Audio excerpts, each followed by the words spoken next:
Hello everyone, how are you? I hope everyone is fine. So आज से हम start कर रहे हैं अवर सीए फाइनल ऑडिट का रिवीजन लेक्चर्स। एंड ये कॉन्टिन्यूसली आते रहेंगे और हम ये कवर कैसे करेंगे? We are going to cover. आपको क्या करना है, आपने जिस भी फैकल्टी से ऑडिट पढ़ लिया होगा, आपको उसकी बुक सामने रखनी है। फॉर द कॉमन रेफरेंस मैं इंस्टीट्यूट का स्टडी मटेरियल ही यूज कर रहा हूँ। मैं इंस्टीट्यूट के स्टडी मटेरियल में मैंने सारी मार्किंग कर ली है, जो भी चैप्टर्स हैं। अच्छा, फर्स्ट ऑफ ऑल मैं अपने बारे में भी कुछ बता देता हूँ। My name is Rahul. आप सबने नाम तो सुना ही होगा। सो उसी के साथ ऑडिट बहुत ही फन लविंग सब्जेक्ट है। आई नो बहुत थ्योरी है, हमें याद करने में दिक्कत आएगी, ये है वो है। बट हम इसमें रिवीजन वीडियो में we are going try to cover कि हम मैक्सिमम चीजें लर्न कर लें। अब वो लर्न कैसे होंगी? जैसे जैसे मैं बोलता जाऊंगा आपको मेरे पीछे पीछे रिपीट करना पड़ेगा, बोलना पड़ेगा। सी ऑडिट में आपको कीवर्ड्स पे जरूर फोकस करना है, क्योंकि इंस्टीट्यूट बेसिकली आपसे कीवर्ड्स ही मांगता है पेपर में। अगर आपको कीवर्ड्स याद नहीं होंगे तो आप चाहे कितना ही बढ़िया लिख दिया, आपको नंबर नहीं मिलेंगे। Although conceptual understanding is must. और ये रिवीजन लेक्चर्स हैं, आप इससे पूरा एक तरीके से रेगुलर तो वे मत मानिएगा, और पूरी रेगुलर क्लासेस की तरह कंसेप्चुअल अंडरस्टैंडिंग तो नहीं मिलेगा। बट मेरी कोशिश ये रहेगी कि मैक्सिमम टू मैक्सिमम आपको चीजें समझ आ जाए। चलिए इसी के साथ शुरू करते हैं with our chapter number 1। Chapter number 1 is quality control. तो चैप्टर नंबर 1 क्वालिटी कंट्रोल में हमारे पास दो चीजें पढ़नी है, SQC 1 और SC 220। अच्छा, ये जो मैंने नोट्स में मार्किंग कर रखी है, स्टडी मैट तो सबके पास होगा ही, बट ये जो एनोटेड पीडीएफ है उसका आपको लिंक डिस्क्रिप्शन बॉक्स में मिल जाएगा। टेलीग्राम चैनल का है वो, टेलीग्राम चैनल आप ज्वाइन कर लेना। वहां पर आपको पीडीएफ मिल जाएगी, वो पीडीएफ डाउनलोड कर लेना। और ये रिवीजन वीडियो अगर आप देख रहे हो तो सब्सक्राइब भी नहीं देना, मत बिल्कुल मत देखना। अगर आपने सब्सक्राइब नहीं किया तो हो सकता है भगवान सुन रहा हो एंड आपके 2-3 नंबर वहीं कट जाए। तो इसलिए सब्सक्राइब जरूर कर लेना, and it also gives me a motivation. चलिए बहुत बातें हो गई हैं, अब शुरू करते हैं with our revision lecture of CA final audit first chapter. चलिए शुरू करते हैं। Chapter number 1 is quality control. Chapter number 1 quality control के अंदर हमें दो चीजें पढ़नी है, एक SQC 1 पढ़ना है और एक एसए नंबर 220 पढ़ना है। ठीक है, तो शुरू करते हैं। या so let us start with first SQC 1। See, SQC 1 का नाम क्या है? Quality control for the firms. Quality control for the firms जो ऑडिट परफॉर्म करती है, रिव्यू करती है हिस्टोरिकल फाइनेंशियल इंफॉर्मेशन का, other assurance and related service engagement. As we all know हमारे चार स्टैंडर्ड्स होते हैं, चार चीजें होती हैं। एक ऑडिट होता है, हम चार ऑडिट एज एन ऑडिटर हमारे पास चार तरह के बेसिक स्टैंडर्ड्स होते हैं। एक ऑडिट, एक हमारे पास होता है रिव्यू स्टैंडर्ड्स जिसमें हम रिव्यू करते हैं हिस्टोरिकल फाइनेंशियल इंफॉर्मेशन का।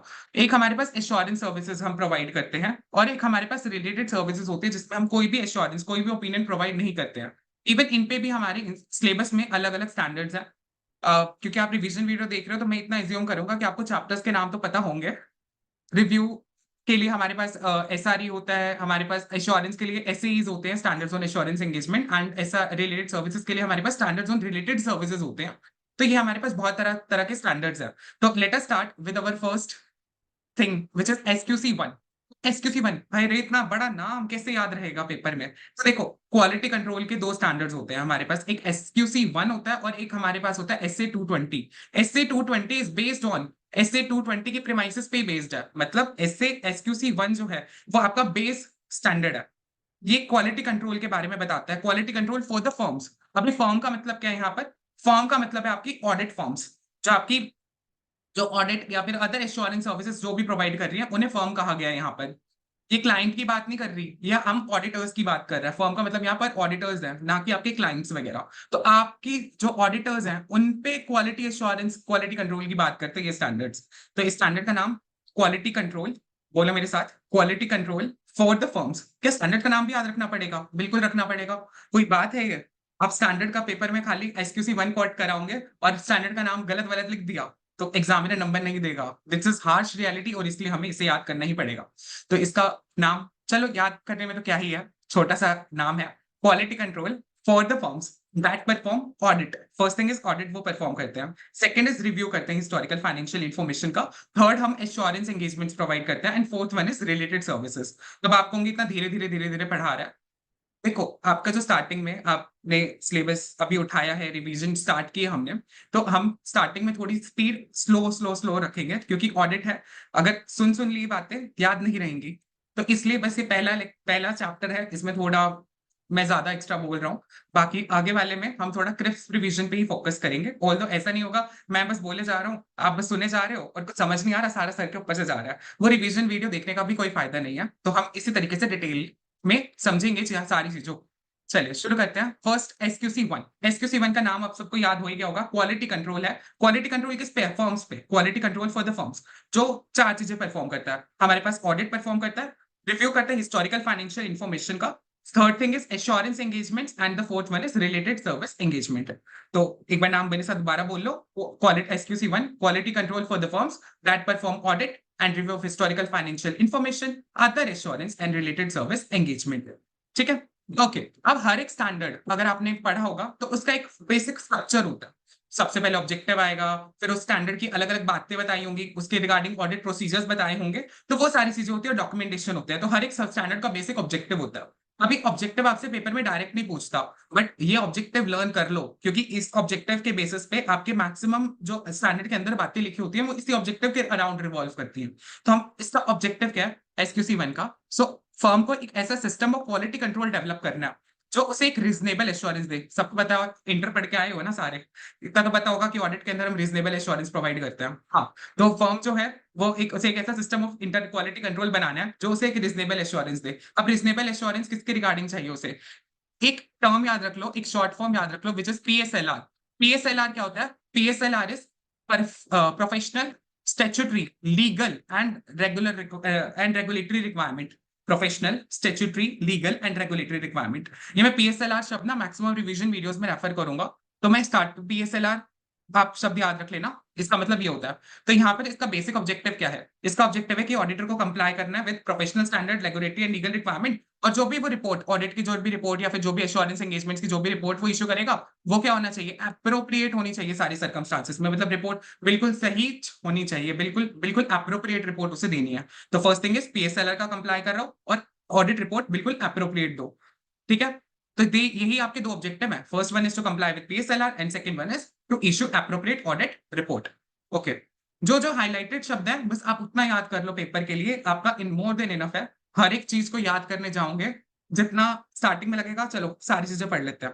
पढ़ते पढ़ते पढ़ते पढ़ते टोटल आपके 19 चैप्टर है, 19 चैप्टर्स। अगर 19 चैप्टर्स में अगर आप हर एक चीज को अगर पढ़ने बैठ गए, लास्ट 1.5 डे मिलता है। 1.5 डे में कितना ही पढ़ लोगे तुम? तो बस खाली जो अंडरलाइन वाली चीजें हैं वो अच्छे से याद कर लो, क्वेश्चन वहीं से बनते हैं। वो बाकी सारा जो भी रिमेनिंग लाइंस है वो जस्ट आपकी अंडरस्टैंडिंग के लिए गिवन होती हैं। ठीक है, तो आप बस खाली हाईलाइटेड पॉइंट्स पे फोकस करना। ओके, सो लाइक अब इसके बाद हमारे पास आता है element of system of quality control. देखो कौन से एलिमेंट होते हैं सिस्टम ऑफ क्वालिटी कंट्रोल के। सो हमारे पास टोटल 6 एलिमेंट्स होते हैं।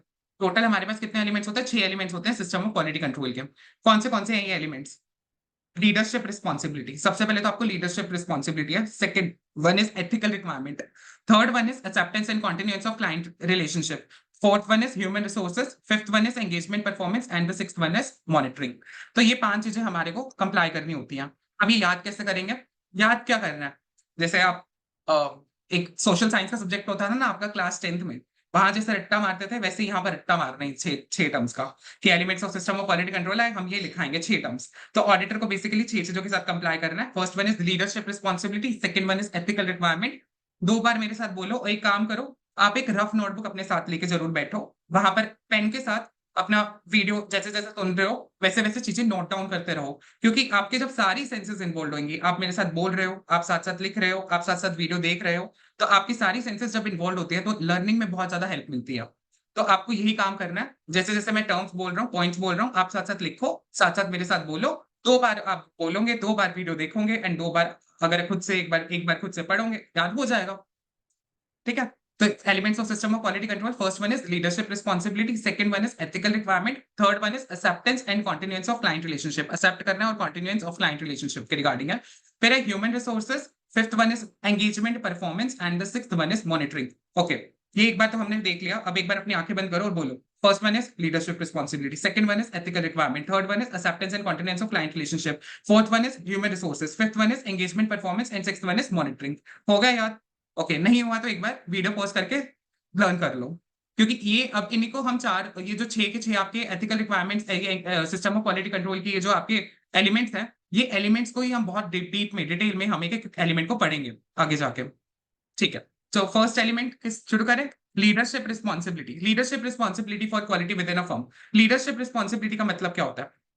देखो, लीडरशिप रिस्पॉन्सिबिलिटी का मतलब है एक कल्चर क्रिएट कर देना। एक कल्चर मतलब एक वाइब क्रिएट कर देना ऑर्गेनाइजेशन में कि भाई क्वालिटी तो सबसे ज्यादा इंपॉर्टेंट है, आपको एक कल्चर क्रिएट कर देना, एक वाइब क्रिएट कर देना। वाइब नहीं होती एस्थेटिक हमें दिखना है, हमें वाइब क्रिएट करनी है, तो एक बेसिक आपको एक कल्चर क्रिएट कर देना है। क्या बोला? एक कल्चर क्रिएट कर देना।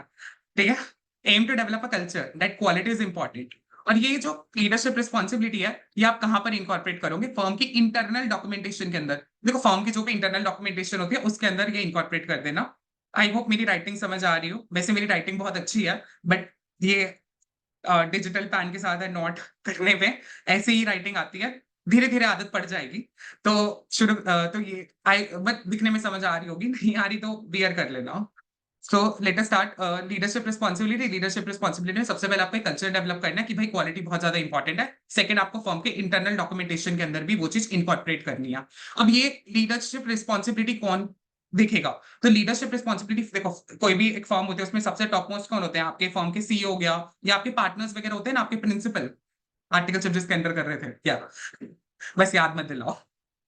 सो लेट अस, हाँ, तो यहाँ पर हमारे पास सीईओ होता है, फर्म का सीईओ या फिर फर्म का जो मैनेजिंग पार्टनर्स होते हैं, वो एज्यूम करते हैं कि हर एक एंगेजमेंट में उनकी क्वालिटी कंट्रोल हो। ठीक है, they assume the ultimate responsibility for quality control. इसके लिए फर्म जो है यहाँ पर अपनी असाइन करती है ऑपरेशनल रिस्पॉन्सिबिलिटी। फर्म जो है जो भी अपनी एंगेजमेंट रिस्पॉन्सिबिलिटी डिटरमाइन करेगी, तो यहाँ पर एक तो ये चीज आपको समझ आई। अब इसके बाद है फर्म जो है वो असाइन करती है दो दो रिस्पॉन्सिबिलिटी असाइन करती है। एक होती है मैनेजरियल रिस्पॉन्सिबिलिटी और एक असाइन करती है अपनी ऑपरेशनल रिस्पॉन्सिबिलिटी। देखो, मैनेजरियल रिस्पॉन्सिबिलिटी इसलिए असाइन करते हैं कि जो उसकी कमर्शियल कंसिडरेशंस है ना, जो मतलब पैसा, पैसे के लिए काम करते हो ना, तो अगर पैसा जो है वो ओवरराइड ना करे आपकी क्वालिटी ऑफ वर्क, मतलब आप क्वालिटी को तो भाड़ में जाने दे रहे हो। क्वालिटी चलो, क्वालिटी गया कोई नहीं, मेन तो पैसा आना है ना, हमें तो पैसे से मतलब है। ऐसा कुछ नहीं करना आपको। मैनेजरियल रिस्पॉन्सिबिलिटी का मतलब यही है कि आपकी जो कमर्शियल कंसिडरेशन, जो पैसे वाली कंसिडरेशन है, वो आपकी एक्सीड नहीं करनी चाहिए। वो ओवरराइड, ओवरराइड मतलब एक्सीड नहीं करनी चाहिए। आप उसका तोड़ोगे नहीं। ओवरराइड का मतलब एक तरीके से देसी भाषा में होता है तोड़ना। तो बेसिकली आपकी commercial consideration does not override the quality of work perform. Second one is operational responsibility. जो भी पर्सन जिसको भी ऑपरेशनल रिस्पॉन्सिबिलिटी असाइंड है, उनके पास सफिशिएंट एक्सपीरियंस होना चाहिए, एबिलिटी होनी चाहिए और अथॉरिटी होनी चाहिए, ताकि वो रिस्पॉन्सिबिलिटी अज्यूम कर सके। तो दो पॉइंट हो गए। First one is managerial responsibility, second one is operational responsibility. Managerial responsibility के अंदर हमने क्या पढ़ा कि आपकी जो commercial consideration does not override quality of work perform. और ऑपरेशनल रिस्पॉन्सिबिलिटी के अंदर जो फर्म के जो आपके मैनेजिंग पार्टनर्स हैं या जो फर्म का सीईओ वगैरह है, उनके पास एप्रोप्रिएट एक्सपीरियंस होना चाहिए, अथॉरिटी होनी चाहिए, रिस्पॉन्सिबिलिटी होनी चाहिए वो रिस्पॉन्सिबिलिटी लेने के लिए। अब जो बंदे काम कर रहे हैं, अब आप जैसे आर्टिकल्स, एंगेजमेंट टीम या एंगेजमेंट टीम, तो एंगेजमेंट टीम के पास, अब एंगेजमेंट टीम को आपके पार्टनर्स देखते हैं ना कि हाँ, ये इतना इतना कंपनसेशन इसको देना है, इतना परफॉर्मेंस इवैल्यूएशन उनका मेजर करते हैं, उसका प्रमोशन वगैरह बेसिस डिसाइड करते हैं। तो वही सारी चीजें आपको पॉलिसीज और प्रोसीजर्स बनाने हैं for the performance evaluation, compensation and promotion of the personal जो भी आपके हैं। इसके बाद फर्म को ना सफिशिएंट रिसोर्सेज भी बनाने हैं, ताकि for the development, documentation and support of its QCPP. अभी क्यूसीपीपी क्या है? QCPP is quality control policies and procedures. This is QCPP. तो फर्म को सफिशिएंट रिसोर्सेज भी डिवोट करने हैं for the documentation and support of its QCPP. अब paper में क्वेश्चन कैसे आएगा? पेपर में क्वेश्चन सिंपल आपसे पूछ लेगा, लीडरशिप रिस्पॉन्सिबिलिटी को एक्सप्लेन करो एज पर एसक्यूसी 1। तो लीडरशिप रिस्पॉन्सिबिलिटी में आप क्या क्या पॉइंट्स लिख के होंगे? Aim to develop a culture that quality is important और क्वालिटी एसेंशियल है। ये आपको फॉर्म की जो भी इंटरनल डॉक्यूमेंटेशन है उसके अंदर होता है। इसके अंदर मेन 4 पॉइंट्स हैं। 4 पॉइंट्स कौन से हैं? First one is managerial responsibility. Managerial responsibility क्या है कि भाई आपकी जो कमर्शियल कंसिडरेशन है वो ओवरराइड नहीं करनी चाहिए quality of work perform. Second one is operational responsibility.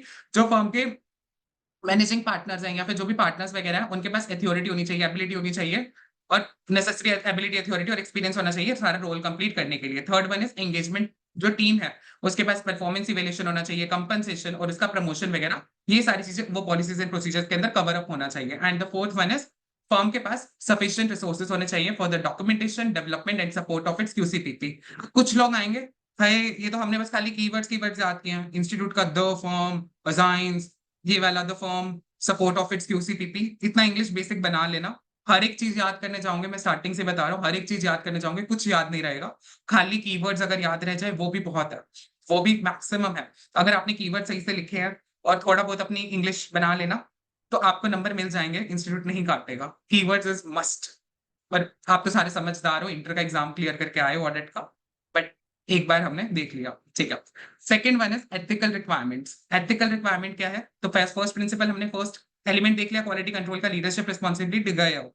Second second क्या है हमारे पास? Ethical requirement. और आई होप कि आप सारे के सारे मेरे साथ पॉइंट्स बोल रहे हो और लिख रहे हो। सी, रिवीजन वीडियो खाली देखने से कुछ नहीं होगा, आपको साथ साथ पॉइंट्स और ये सारी चीजें लर्न करनी पड़ेगी, वरना ऑडिट ऐसा सब्जेक्ट है, आप रिवीजन वीडियो देखते जाओ और हो गया। अब आप कहोगे कितना बोलता है ये बंदा, बट ये फर्स्ट वीडियो है इसलिए थोड़े से मेरे इंस्ट्रक्शंस चल रहे हैं, अदरवाइज सेकंड वीडियो से तुम देखना सीधा बस काम की बात है।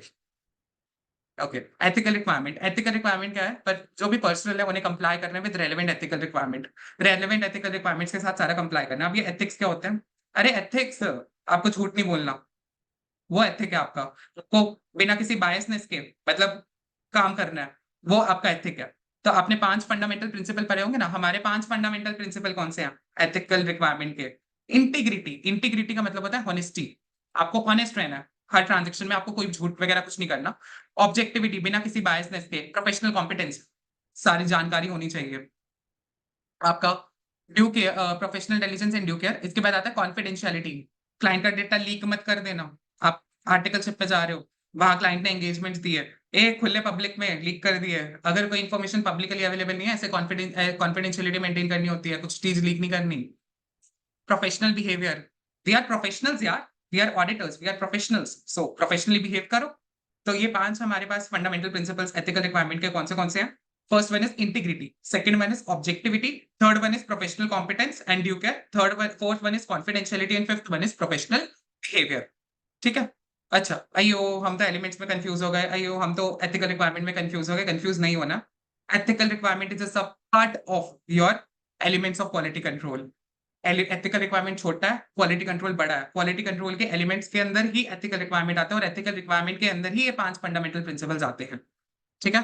Fundamental principles further emphasised bye, अभी याद करना है नहीं, बस एक रीड मार लो, इसका एक रीड मार लो कि fundamental principle further reinforced by. तो एमसीक्यू आते हैं ना तुम्हारे, एमसीक्यू में काम आ सकता है ये। Fundamental principle further emphasised by leadership of the action of leadership of firm. आपको अवेयरनेस और ट्रेनिंग वगैरह प्रोवाइड करनी है, मॉनिटर करना है, और साथ ही साथ एक सिस्टम बनाना है जिससे आप जो भी नॉन कंप्लायंसेस हो रहे हैं आपकी क्वालिटी कंट्रोल पॉलिसीज और प्रोसीजर, जो क्यूसीपीपी है ना, उसके जो भी नॉन कंप्लायंस हो रहे हैं उसके साथ कैसे डील करोगे, वो सारी चीजें हैं। ठीक है, जैसे क्रीड मान ली। इसके बाद आता है हमारे पास इंडिपेंडेंस। अब देखो मैंने बताया था आपको इंडिपेंडेंट रहना है, इंडिपेंडेंट रखना बहुत जरूरी है। देखो फर्म को ऐसे पॉलिसीज और प्रोसीजर्स बनाने हैं कि जो उसके जो फर्म है उसके पर्सनल है और बाकी जो भी जने हैं वो इंडिपेंडेंस का पालन करे। अब ये इंडिपेंडेंस का मतलब क्या है? सुनो, इंडिपेंडेंस का मतलब है फर्स्ट ऑफ ऑल फर्म को कम्युनिकेट करना है अपना जो भी इंडिपेंडेंस रिक्वायरमेंट है, वो पर्सनल को कम्युनिकेट करना है। जो लोग है ना, उनको जो भी उनके एंगेजमेंट टीम हो गए, जो भी उनके स्टाफ मेंबर्स वगैरह हो गए, उन्हें सबसे पहले फर्म को कम्युनिकेट करना है इंडिपेंडेंस रिक्वायरमेंट कि हाँ तुम्हें इंडिपेंडेंस के साथ कंप्लाई करना है, ये आर्टिकल तेरे को इंडिपेंडेंस रिक्वायरमेंट के साथ कंप्लाई करना है, ये याद रहेगा। सेकंड वन इज आपको आइडेंटिफाई करना है, इवेल्युएट करना है सर्कमस्टांसेस। वो सर्कमस्टांसेस या फिर आपको वो सारे सर्कमस्टांसेस देखने हैं कि यहाँ थ्रेट हो सकता है, मतलब यहाँ ये मेरे को ऐसा कोई सर्कमस्टांस मिल गया, यहाँ पर मेरा थ्रेट हो सकता है। ओके, तो इसके रिगार्डिंग अब आपके एक्शन क्या होंगे? अब एक्शन आप क्या लोगे अगर मेरे को ऐसा कोई सर्कमस्टांस वगैरह मिल जाता है कि यहाँ थ्रेट हो सकता है, तो उसके रिगार्डिंग मेरे पास 2 एक्शंस हैं। फर्स्ट वन इज मैं क्या लगाऊंगा? सेफ गार्ड लगाऊंगा। Safe guard, safe guard, safe guard. Safe guards जो होते हैं वो, जैसे मैंने कोई थर्ड पार्टी को अपॉइंट कर लिया, मैंने कोई रिव्यूअर को अपॉइंट कर लिया मेरा काम देखने के लिए, मेरे को जैसे सेल्फ रिव्यू थ्रेट है तो मैंने कोई रिव्यूअर को अपॉइंट कर लिया, तो ये मैंने एक सेफ गार्ड लगाया ना। तो एक या तो आप सेफ गार्ड लगा लो, सेकंड थिंग इज आप विड्रॉ भी कर सकते हैं एंगेजमेंट से। तो 2 चीजें हैं, अगर आपको कोई भी थ्रेट वगैरह लगता है कि भाई थ्रेट टू इंडिपेंडेंस आ रहा है, या तो आप सेफ गार्ड लगा लो या फिर विड्रॉ कर लो एंगेजमेंट से। ठीक है, ओके, चलो। Second thing is such policies और प्रोसीजर्स क्या रिक्वायर करते हैं? ये पॉलिसीज और प्रोसीजर क्या रिक्वायर करते हैं? अब यहाँ पर आएगी खिचड़ी। खिचड़ी मतलब जो आपका एंगेजमेंट पार्टनर है ये, और आपकी ये फर्म है, ये एंगेजमेंट पार्टनर और ये फर्म है। एंगेजमेंट पार्टनर फर्म को सारी इंफॉर्मेशन प्रोवाइड करेगा। किसके रिगार्डिंग इंफॉर्मेशन देगा? About client engagement. Client engagement के बारे में सब कुछ बता देगा। एंगेजमेंट पार्टनर बेसिकली फर्म को बता देगा हाँ ये वाला क्लाइंट है, इसके रिगार्डिंग ये परफॉर्म करता हूँ मैं, ये सारी चीजें बता देगा।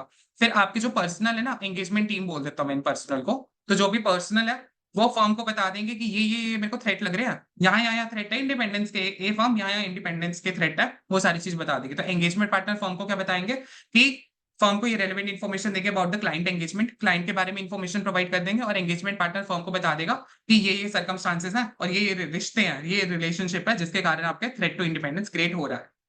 ठीक है, ओके। अब ये आता है एमसीक्यू वर्दी। मैंने क्या करा है, जहां पर भी मेरे को लगता है कि यहाँ एमसीक्यू पूछे हैं इंस्टीट्यूट ने, तो वहां मैंने एमसीक्यू भी मार्क कर दिया। मेरे को लगता है कि यहाँ एमसीक्यू बन सकता है, तो वो चीज आप एमसीक्यू के लिए कर सकते हैं रेफर। एटलीस्ट एनुअली फॉर्म को ना एक रिटर्न कंफर्मेशन लेना है। रिटर्न कंफर्मेशन किस चीज के रिगार्डिंग लेना है कि उसके जो भी पॉलिसीज और प्रोसीजर्स है फॉर्म उसके साथ कंप्लाई करेगी। एक रिटर्न कंफर्मेशन ले लेना कि आप कंप्लाई करोगे उसकी पॉलिसीज और प्रोसीजर्स के से, और ये एनुअली लेना है। ठीक है, एमसीक्यू आ गया जैसे कि फॉर्म को कंप्लाई करना with relevant ethical compliance with policies and procedures. कब कब करना है? Option A annually, option B monthly, option C yearly.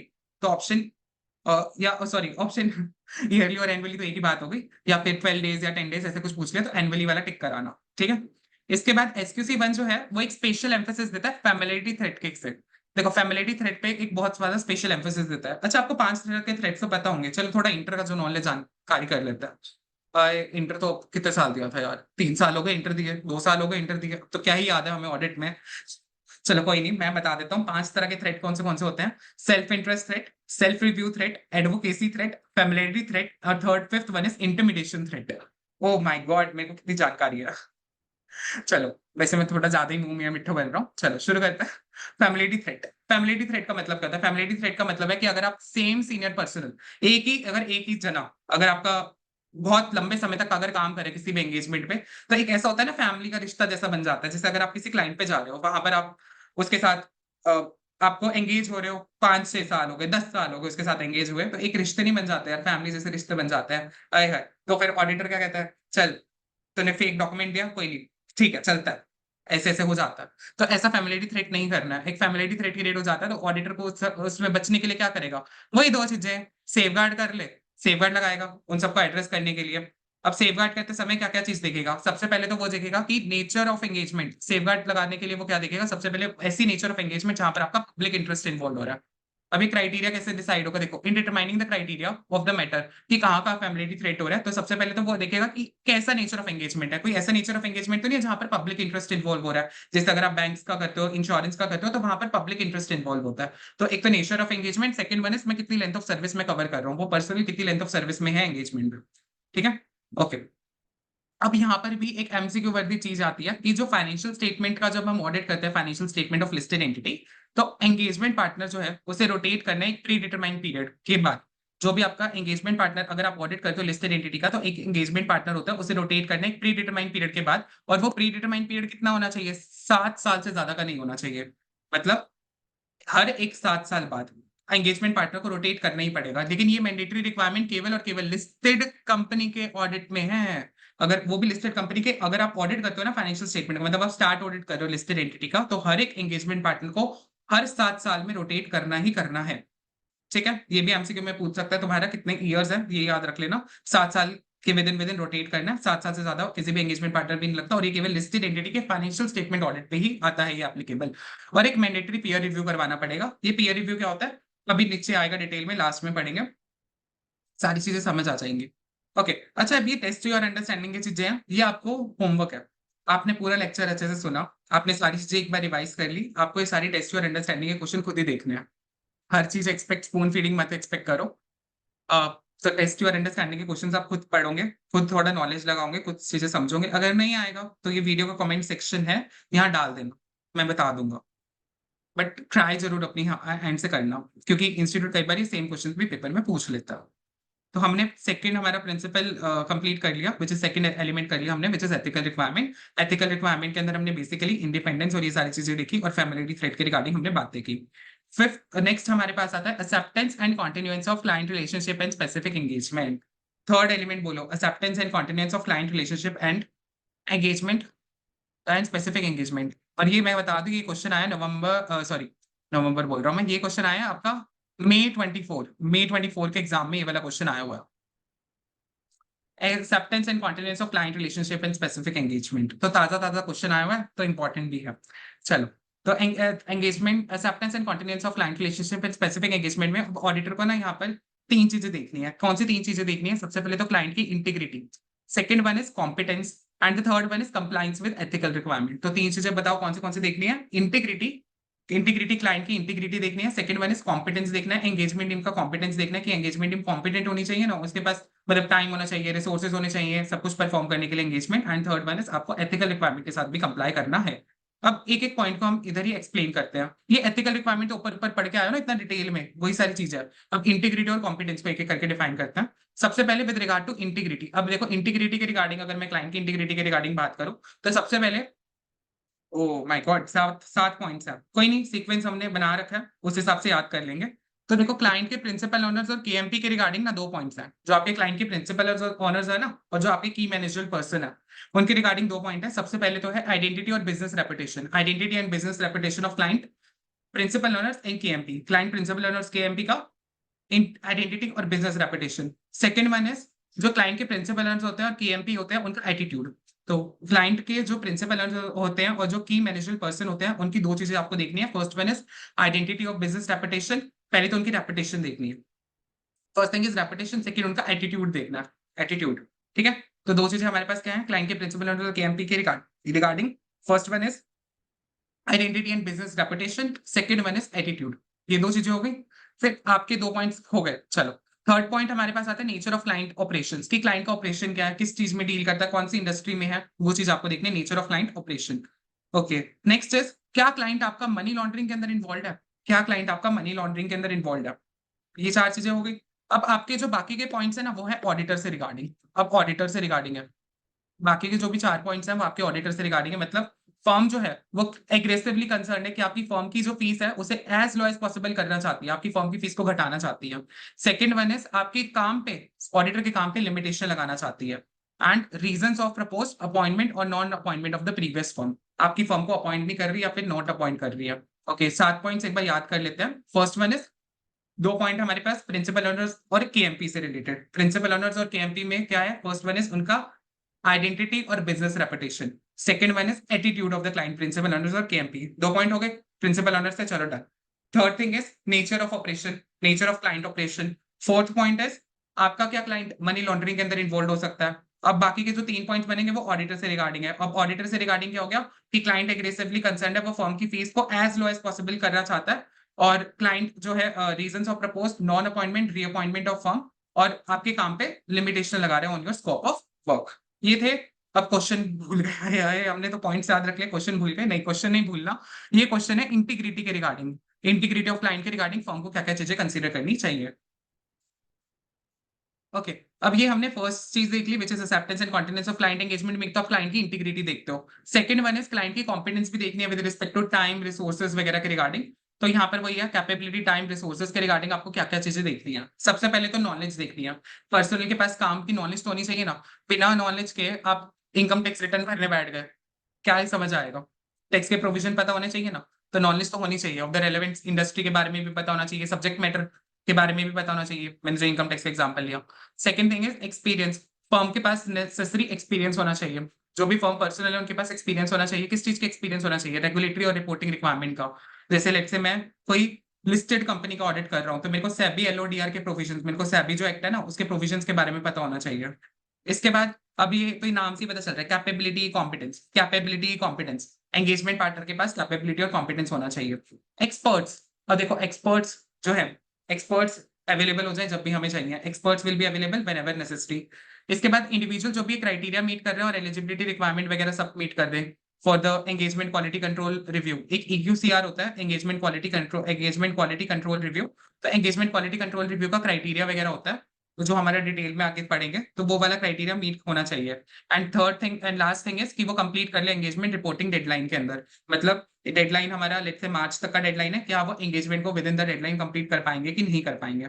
ठीक है, तो with respect to capability competence आपको क्या क्या चीज देखनी है। सबसे पहले तो नॉलेज, सबसे पहले नॉलेज हो गया। सेकंड थिंग इज आपका एक्सपीरियंस ऑफ द रेगुलेटरी और specific regulatory requirement. Third thing is उनका capability competence. Fourth one expert available हो जब भी चाहिए। फिफ्थ वन इज इंडिविजुअल जो है ये एलिजिबिलिटी का क्राइटेरिया वगैरह मीट करे। And the last one is reporting deadlines.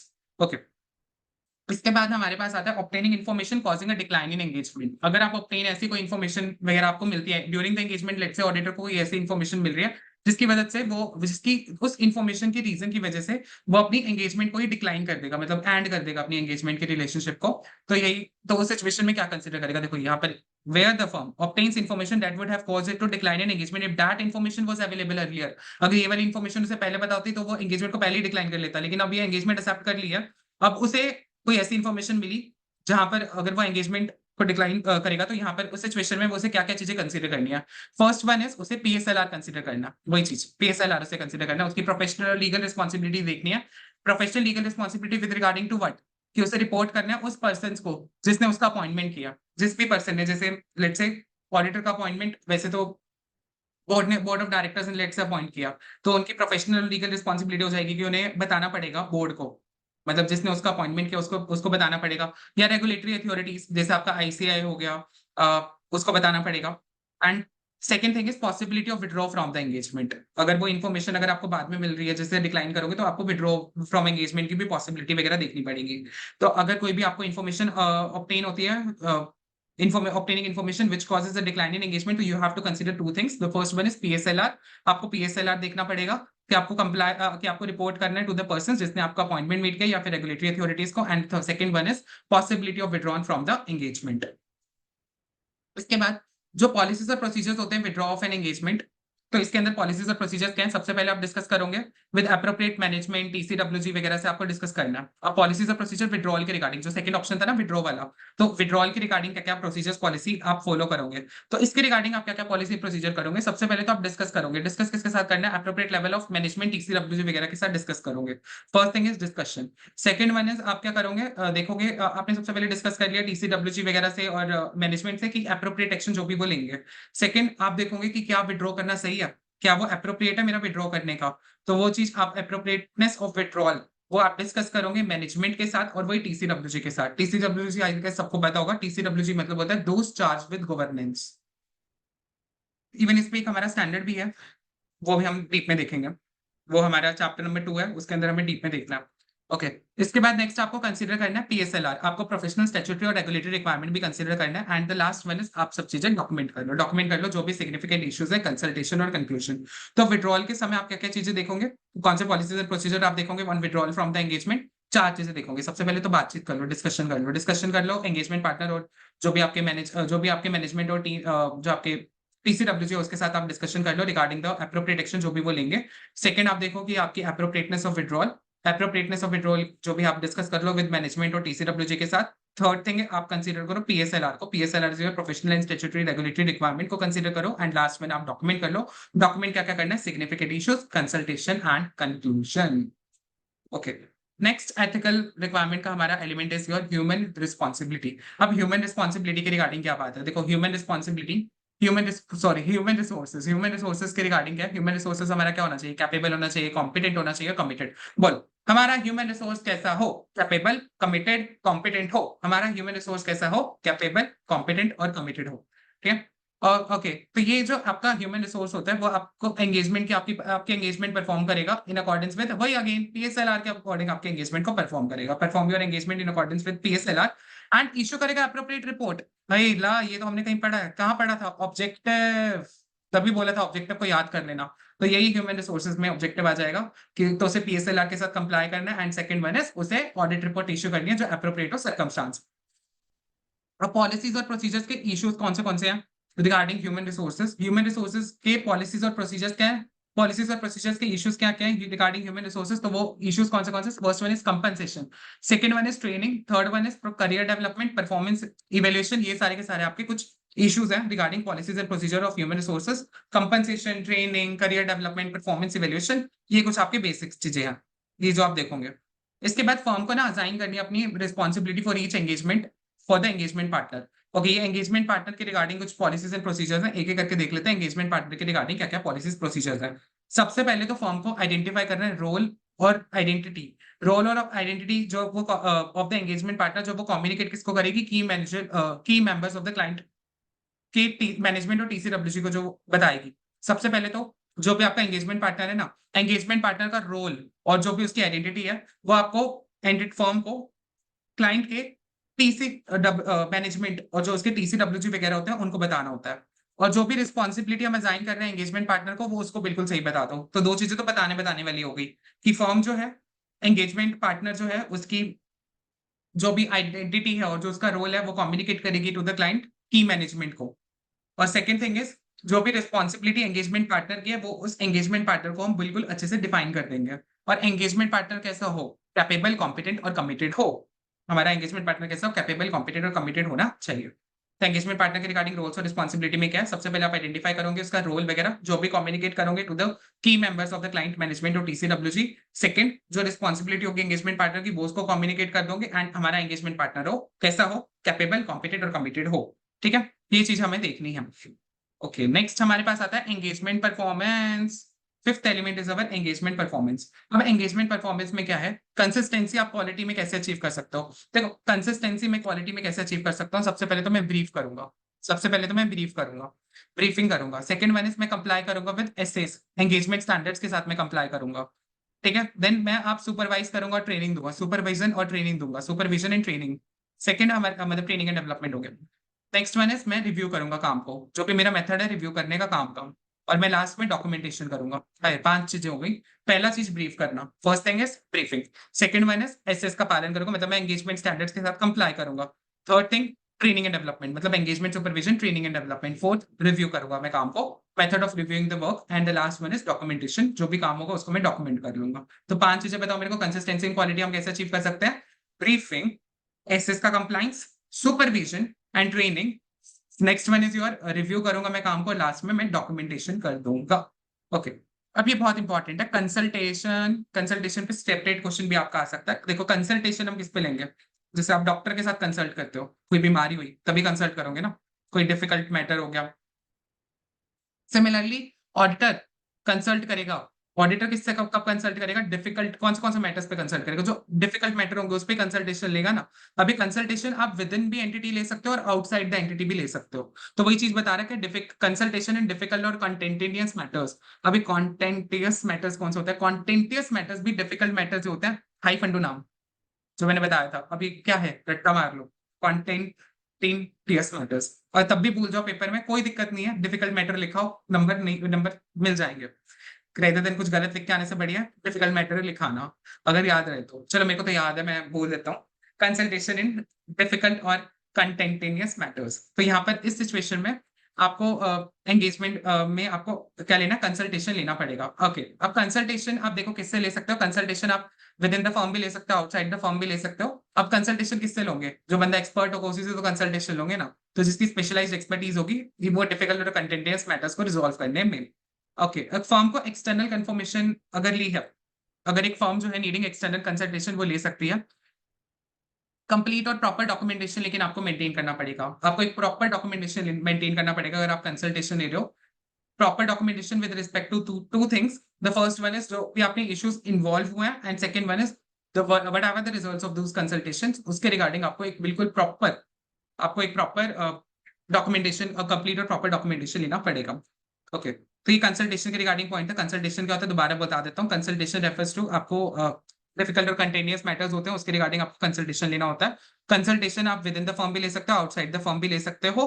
अगर आप फर्म जो है नीड टू कंसल्ट एक्सटर्नली, आपको एक प्रॉपर डॉक्यूमेंटेशन मेंटेन करना पड़ेगा 2 चीजों के रिगार्डिंग, इश्यूज आइडेंटिफाइड और जो भी आपने रिजल्ट्स हैं उन कंसल्टेशन के। Next one is EQCR। EQCR क्या होता है, देखो EQCR is engagement quality control review. Engagement quality control review, और ये एंगेजमेंट क्वालिटी कंट्रोल रिव्यू करता कौन है, एंगेजमेंट क्वालिटी कंट्रोल रिव्यूअर करता है। एंगेजमेंट क्वालिटी कंट्रोल रिव्यू, और ये कौन करता है, एंगेजमेंट क्वालिटी कंट्रोल रिव्यूअर करता है। अभी एंगेजमेंट क्वालिटी कंट्रोल रिव्यू होता क्या, देखो, done by engagement quality control reviewer to provide objective evaluation, मतलब बिना किसी बायसनेस के इवेल्युएट करेगा आपने जो भी काम परफॉर्म किया, जो भी फॉर्म ने काम परफॉर्म किया उसको ऑब्जेक्टिव इवेल्युएट करता है, और जो भी कंक्लूजन्स जो भी ऑडिटर ने मेक किए हैं अपनी ऑडिट रिपोर्ट में उसको भी देखता है। तो 2 चीजें देखता है, एक तो सबसे पहले आपकी जजमेंट देखता है, जो भी आपने काम परफॉर्म किया, जो भी आपने वर्क परफॉर्म किया उसको देखेगा, और साथ ही साथ जो भी आपने सिग्निफिकेंट जजमेंट जो भी मेंटेन वगैरह किया, और आपके कंक्लूजन जो भी है काम के वो चीजें देखेगा। तो यही चीज हमारे पास है। एंगेजमेंट क्वालिटी कंट्रोल रिव्यू का होता है। Engagement quality control review is done by your engagement quality control reviewer to provide objective evaluation of work performed and the conclusion reached. Okay, ये अभी एंगेजमेंट क्वालिटी कंट्रोल रिव्यू कब होना चाहिए, ये आपका ये बहुत इंपॉर्टेंट है, एमसीक्यू में पूछ लेता है। एंगेजमेंट क्वालिटी कंट्रोल रिव्यू आपको होना चाहिए before the audit report is issued. आपको ऑडिट रिपोर्ट इशू करने से, ऑडिटर की ऑडिट रिपोर्ट इशू होने से पहले ही एंगेजमेंट क्वालिटी कंट्रोल रिव्यू हो जाना चाहिए। अभी क्या एंगेजमेंट क्वालिटी कंट्रोल रिव्यू हम तो पहली बार सुन रहे हैं जी। हमने तो आज तक जिंदगी में एंगेजमेंट क्वालिटी कंट्रोल रिव्यू सुना ही नहीं। हमने तो अपने ऑडिट के क्लाइंट्स के, हमने तो कहीं पर एंगेजमेंट क्वालिटी कंट्रोल रिव्यू होते नहीं देखा। वो इसलिए नहीं देखा होगा क्योंकि आपने कभी लिस्टेड एंटिटीज के क्लाइंट के साथ डील ना किया हो। ओह, तो लिस्टेड एंटिटीज के क्लाइंट्स के लिए बस ये engagement quality control review requirement mandatory होती है। तो this one is mandatory for all the audit of the financial statement of the listed entity only for the engagement quality control review. अच्छा, मैं एंगेजमेंट क्वालिटी कंट्रोल रिव्यू करवा रहा हूँ, तो engagement partner सोच रहा है चलो एंगेजमेंट क्वालिटी कंट्रोल रिव्यूअर है, मेरी रिस्पॉन्सिबिलिटी तो गई, मेरे को तो चलो क्या ही काम करना, अब तो ये एंगेजमेंट क्वालिटी कंट्रोल रिव्यूअर आया, यही सारी चीजें देखेगा। नहीं, ऐसा नहीं है। Review does not reduce the responsibility of engagement partner. तुम्हारी जो रिस्पॉन्सिबिलिटी एंगेजमेंट पार्टनर, तुम्हारी रिस्पॉन्सिबिलिटी तुम्हारी ही रहेगी। अच्छा, मैंने एंगेजमेंट पार्टनर जब से बोले जा रहा हूँ, आई होप सबको एंगेजमेंट पार्टनर का मतलब पता हो। एंगेजमेंट पार्टनर का मतलब होता है जो आपका टॉप मोस्ट जो हेड होता है ना आपका ड्यूरिंग द एंगेजमेंट, मतलब आपका सीनियर बंदा, आपके लोकल भाषा में बोलो सीनियर, आपका senior during the audit engagement.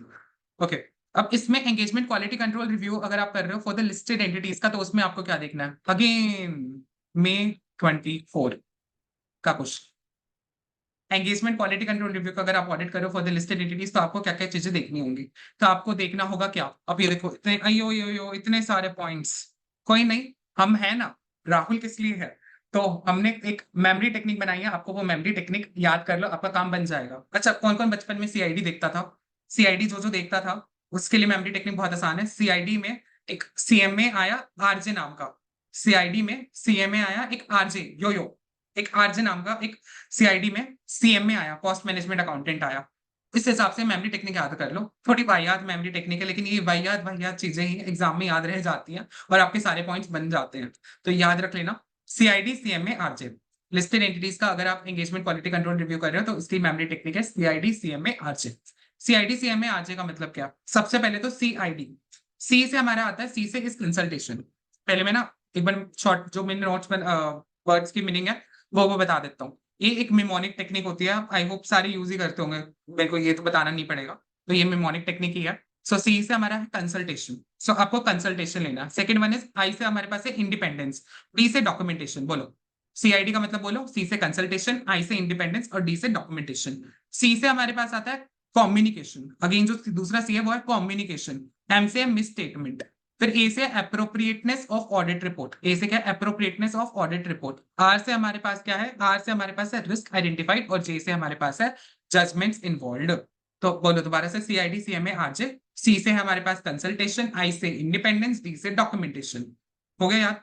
फिर सीएमए, सीएमए से हमारे पास, सी से हमारे पास क्या है, सी से हमारे पास है कम्युनिकेशन, एम से हमारे पास है मिस स्टेटमेंट और ए से हमारे पास है अप्रोप्रिएटनेस ऑफ ऑडिट रिपोर्ट। फिर आरजे, आर से हमारे पास है रिस्क और एस से हमारे जे से हमारे पास है जजमेंट।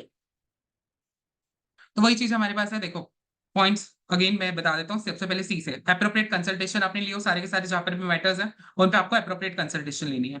सेकंड वन इज आपको इंडिपेंडेंस, आपको इवेल्युएट करना है फॉर्म का जो भी इंडिपेंडेंस क्राइटेरिया, वो चीज आपको इवेल्युएट करनी है। Third thing documentation. अब देखो डॉक्यूमेंटेशन को हम वर्किंग पेपर्स भी बोल देते हैं जो क्लाइंट मेंटेन करता है। तो वेदर वर्किंग पेपर्स जो भी हमने रिव्यू के लिए सिलेक्ट किया, अब मैंने बताया था ना कि रिव्यूअर जो है वो ऑब्जेक्टिव इवैल्यूएशन करता है जो भी आपने काम परफॉर्म किया। तो आपका काम कैसे देखेगा, काम देखने के लिए उसे वर्किंग पेपर्स तो देखने पड़ेंगे ना। तो वेदर द वर्किंग पेपर्स जो भी उसने रिव्यू के लिए सिलेक्ट किए हैं वो उसमें वो significant in relation to significant judgment made और सपोर्ट करा जो भी आपने कंक्लूजन वगैरह रीच किया कि वो कर रहा है कि नहीं कर रहा।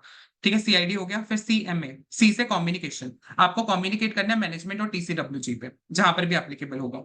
आपको कम्युनिकेट करना है मैनेजमेंट टीसीडब्ल्यूजी से और साथ ही साथ रेगुलेटरी बॉडीज के साथ भी।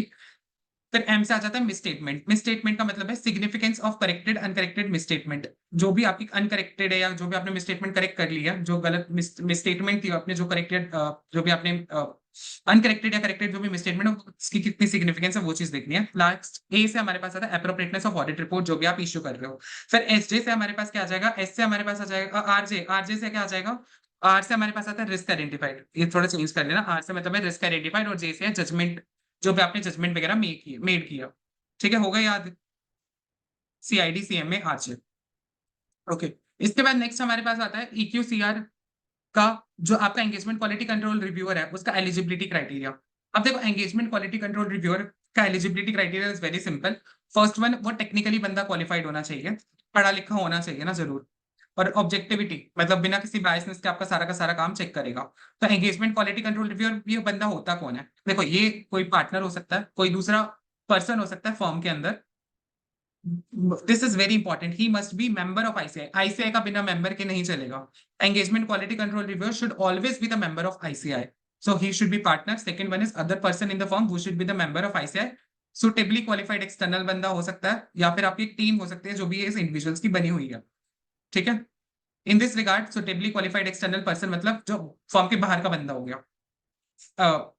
Individual outside the firm.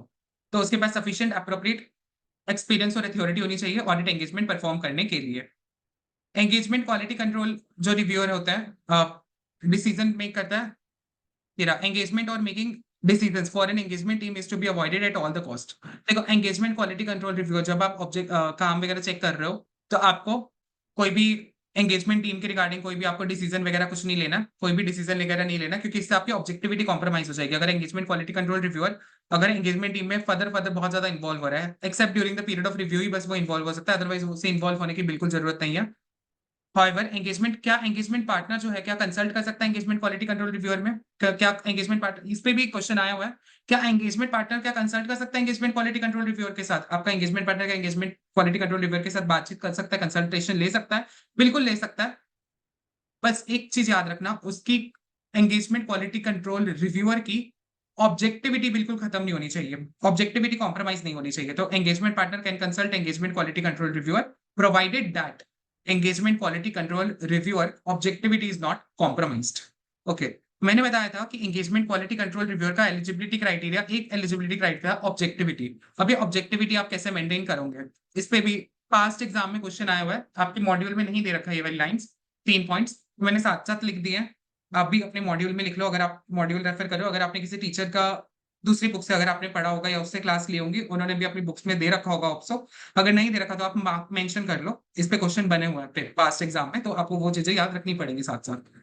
Maintain the reviewer objectivity. Okay, reviewer की ऑब्जेक्टिविटी मेंटेन करने के लिए 3 चीजें हो सकती हैं। सबसे पहला तो एंगेजमेंट जो पार्टनर है वो रिव्यूअर को सिलेक्ट ना करे। First one is engagement partner को रिव्यूअर को सिलेक्ट नहीं करना है। सेकंड, जो रिव्यूअर है उसे accept during the period of review पूरी एंगेजमेंट में कभी भी पार्टिसिपेट नहीं करना, केवल रिव्यू के टाइम ही पार्टिसिपेट करना है, जो हमने यहाँ पर बात की थी। और लास्ट जो थर्ड पॉइंट है वो तो ये हमने ऑलरेडी पढ़ लिया कि उसे कोई भी ऐसे डिसीजन नहीं लेना, do not make any decision for engagement team. ठीक है, तो 3 पॉइंट्स कौन सा का रिव्यूअर की ऑब्जेक्टिविटी के लिए? First one is engagement partner select नहीं करेगा, he should not participate other than the period of review and don't make decision for the engagement team. Okay, now the next one is most important। भाई इसको तो रट्टा मार लेना, difference of opinion. अगर कोई भी डिफरेंस ऑफ ओपिनियन आ जाए, मतलब मैं कुछ और सोच रहा हूँ, दूसरे का कोई दूसरा ओपिनियन है, जैसे आपकी गर्लफ्रेंड का कुछ और दूसरा ओपिनियन है, आपका कुछ ओपिनियन दूसरा है, वो कुछ और कह रही है, आप कुछ और समझ रहे हो, तो ये डिफरेंस ऑफ ओपिनियन होता है। आ गया समझ? चलो, डिफरेंस ऑफ ओपिनियन किस किस के बीच में हो सकता है? 3 चीजों के बीच में, 3 जनों के बीच में डिफरेंस ऑफ ओपिनियन हो सकता है। आर्टिकल के बीच में डिफरेंस ऑफ ओपिनियन हो सकता है, मतलब एंगेजमेंट टीम के with in difference of opinion हो सकता है। जिसके साथ आप कंसल्टेशन कर रहे थे उसके साथ आपका ओपिनियन का डिफरेंस हो सकता है। And the third thing is, जो एंगेजमेंट पार्टनर है और एंगेजमेंट क्वालिटी कंट्रोल रिव्यूअर है ना, उसके बीच में डिफरेंस ऑफ ओपिनियन हो सकता है। तो डिफरेंस ऑफ ओपिनियन 3 जनों के बीच में हो सकता है। एंगेजमेंट टीम के बीच में डिफरेंस ऑफ ओपिनियन हो सकता है, जिसके साथ आप कंसल्ट कर रहे थे उसके साथ आपका डिफरेंस ऑफ ओपिनियन हो सकता है। And the third one is engagement partner और एंगेजमेंट क्वालिटी कंट्रोल रिव्यूअर के बीच में डिफरेंस ऑफ ओपिनियन हो सकता है। चलो, डिफरेंस ऑफ ओपिनियन तो हो गया। अब क्या?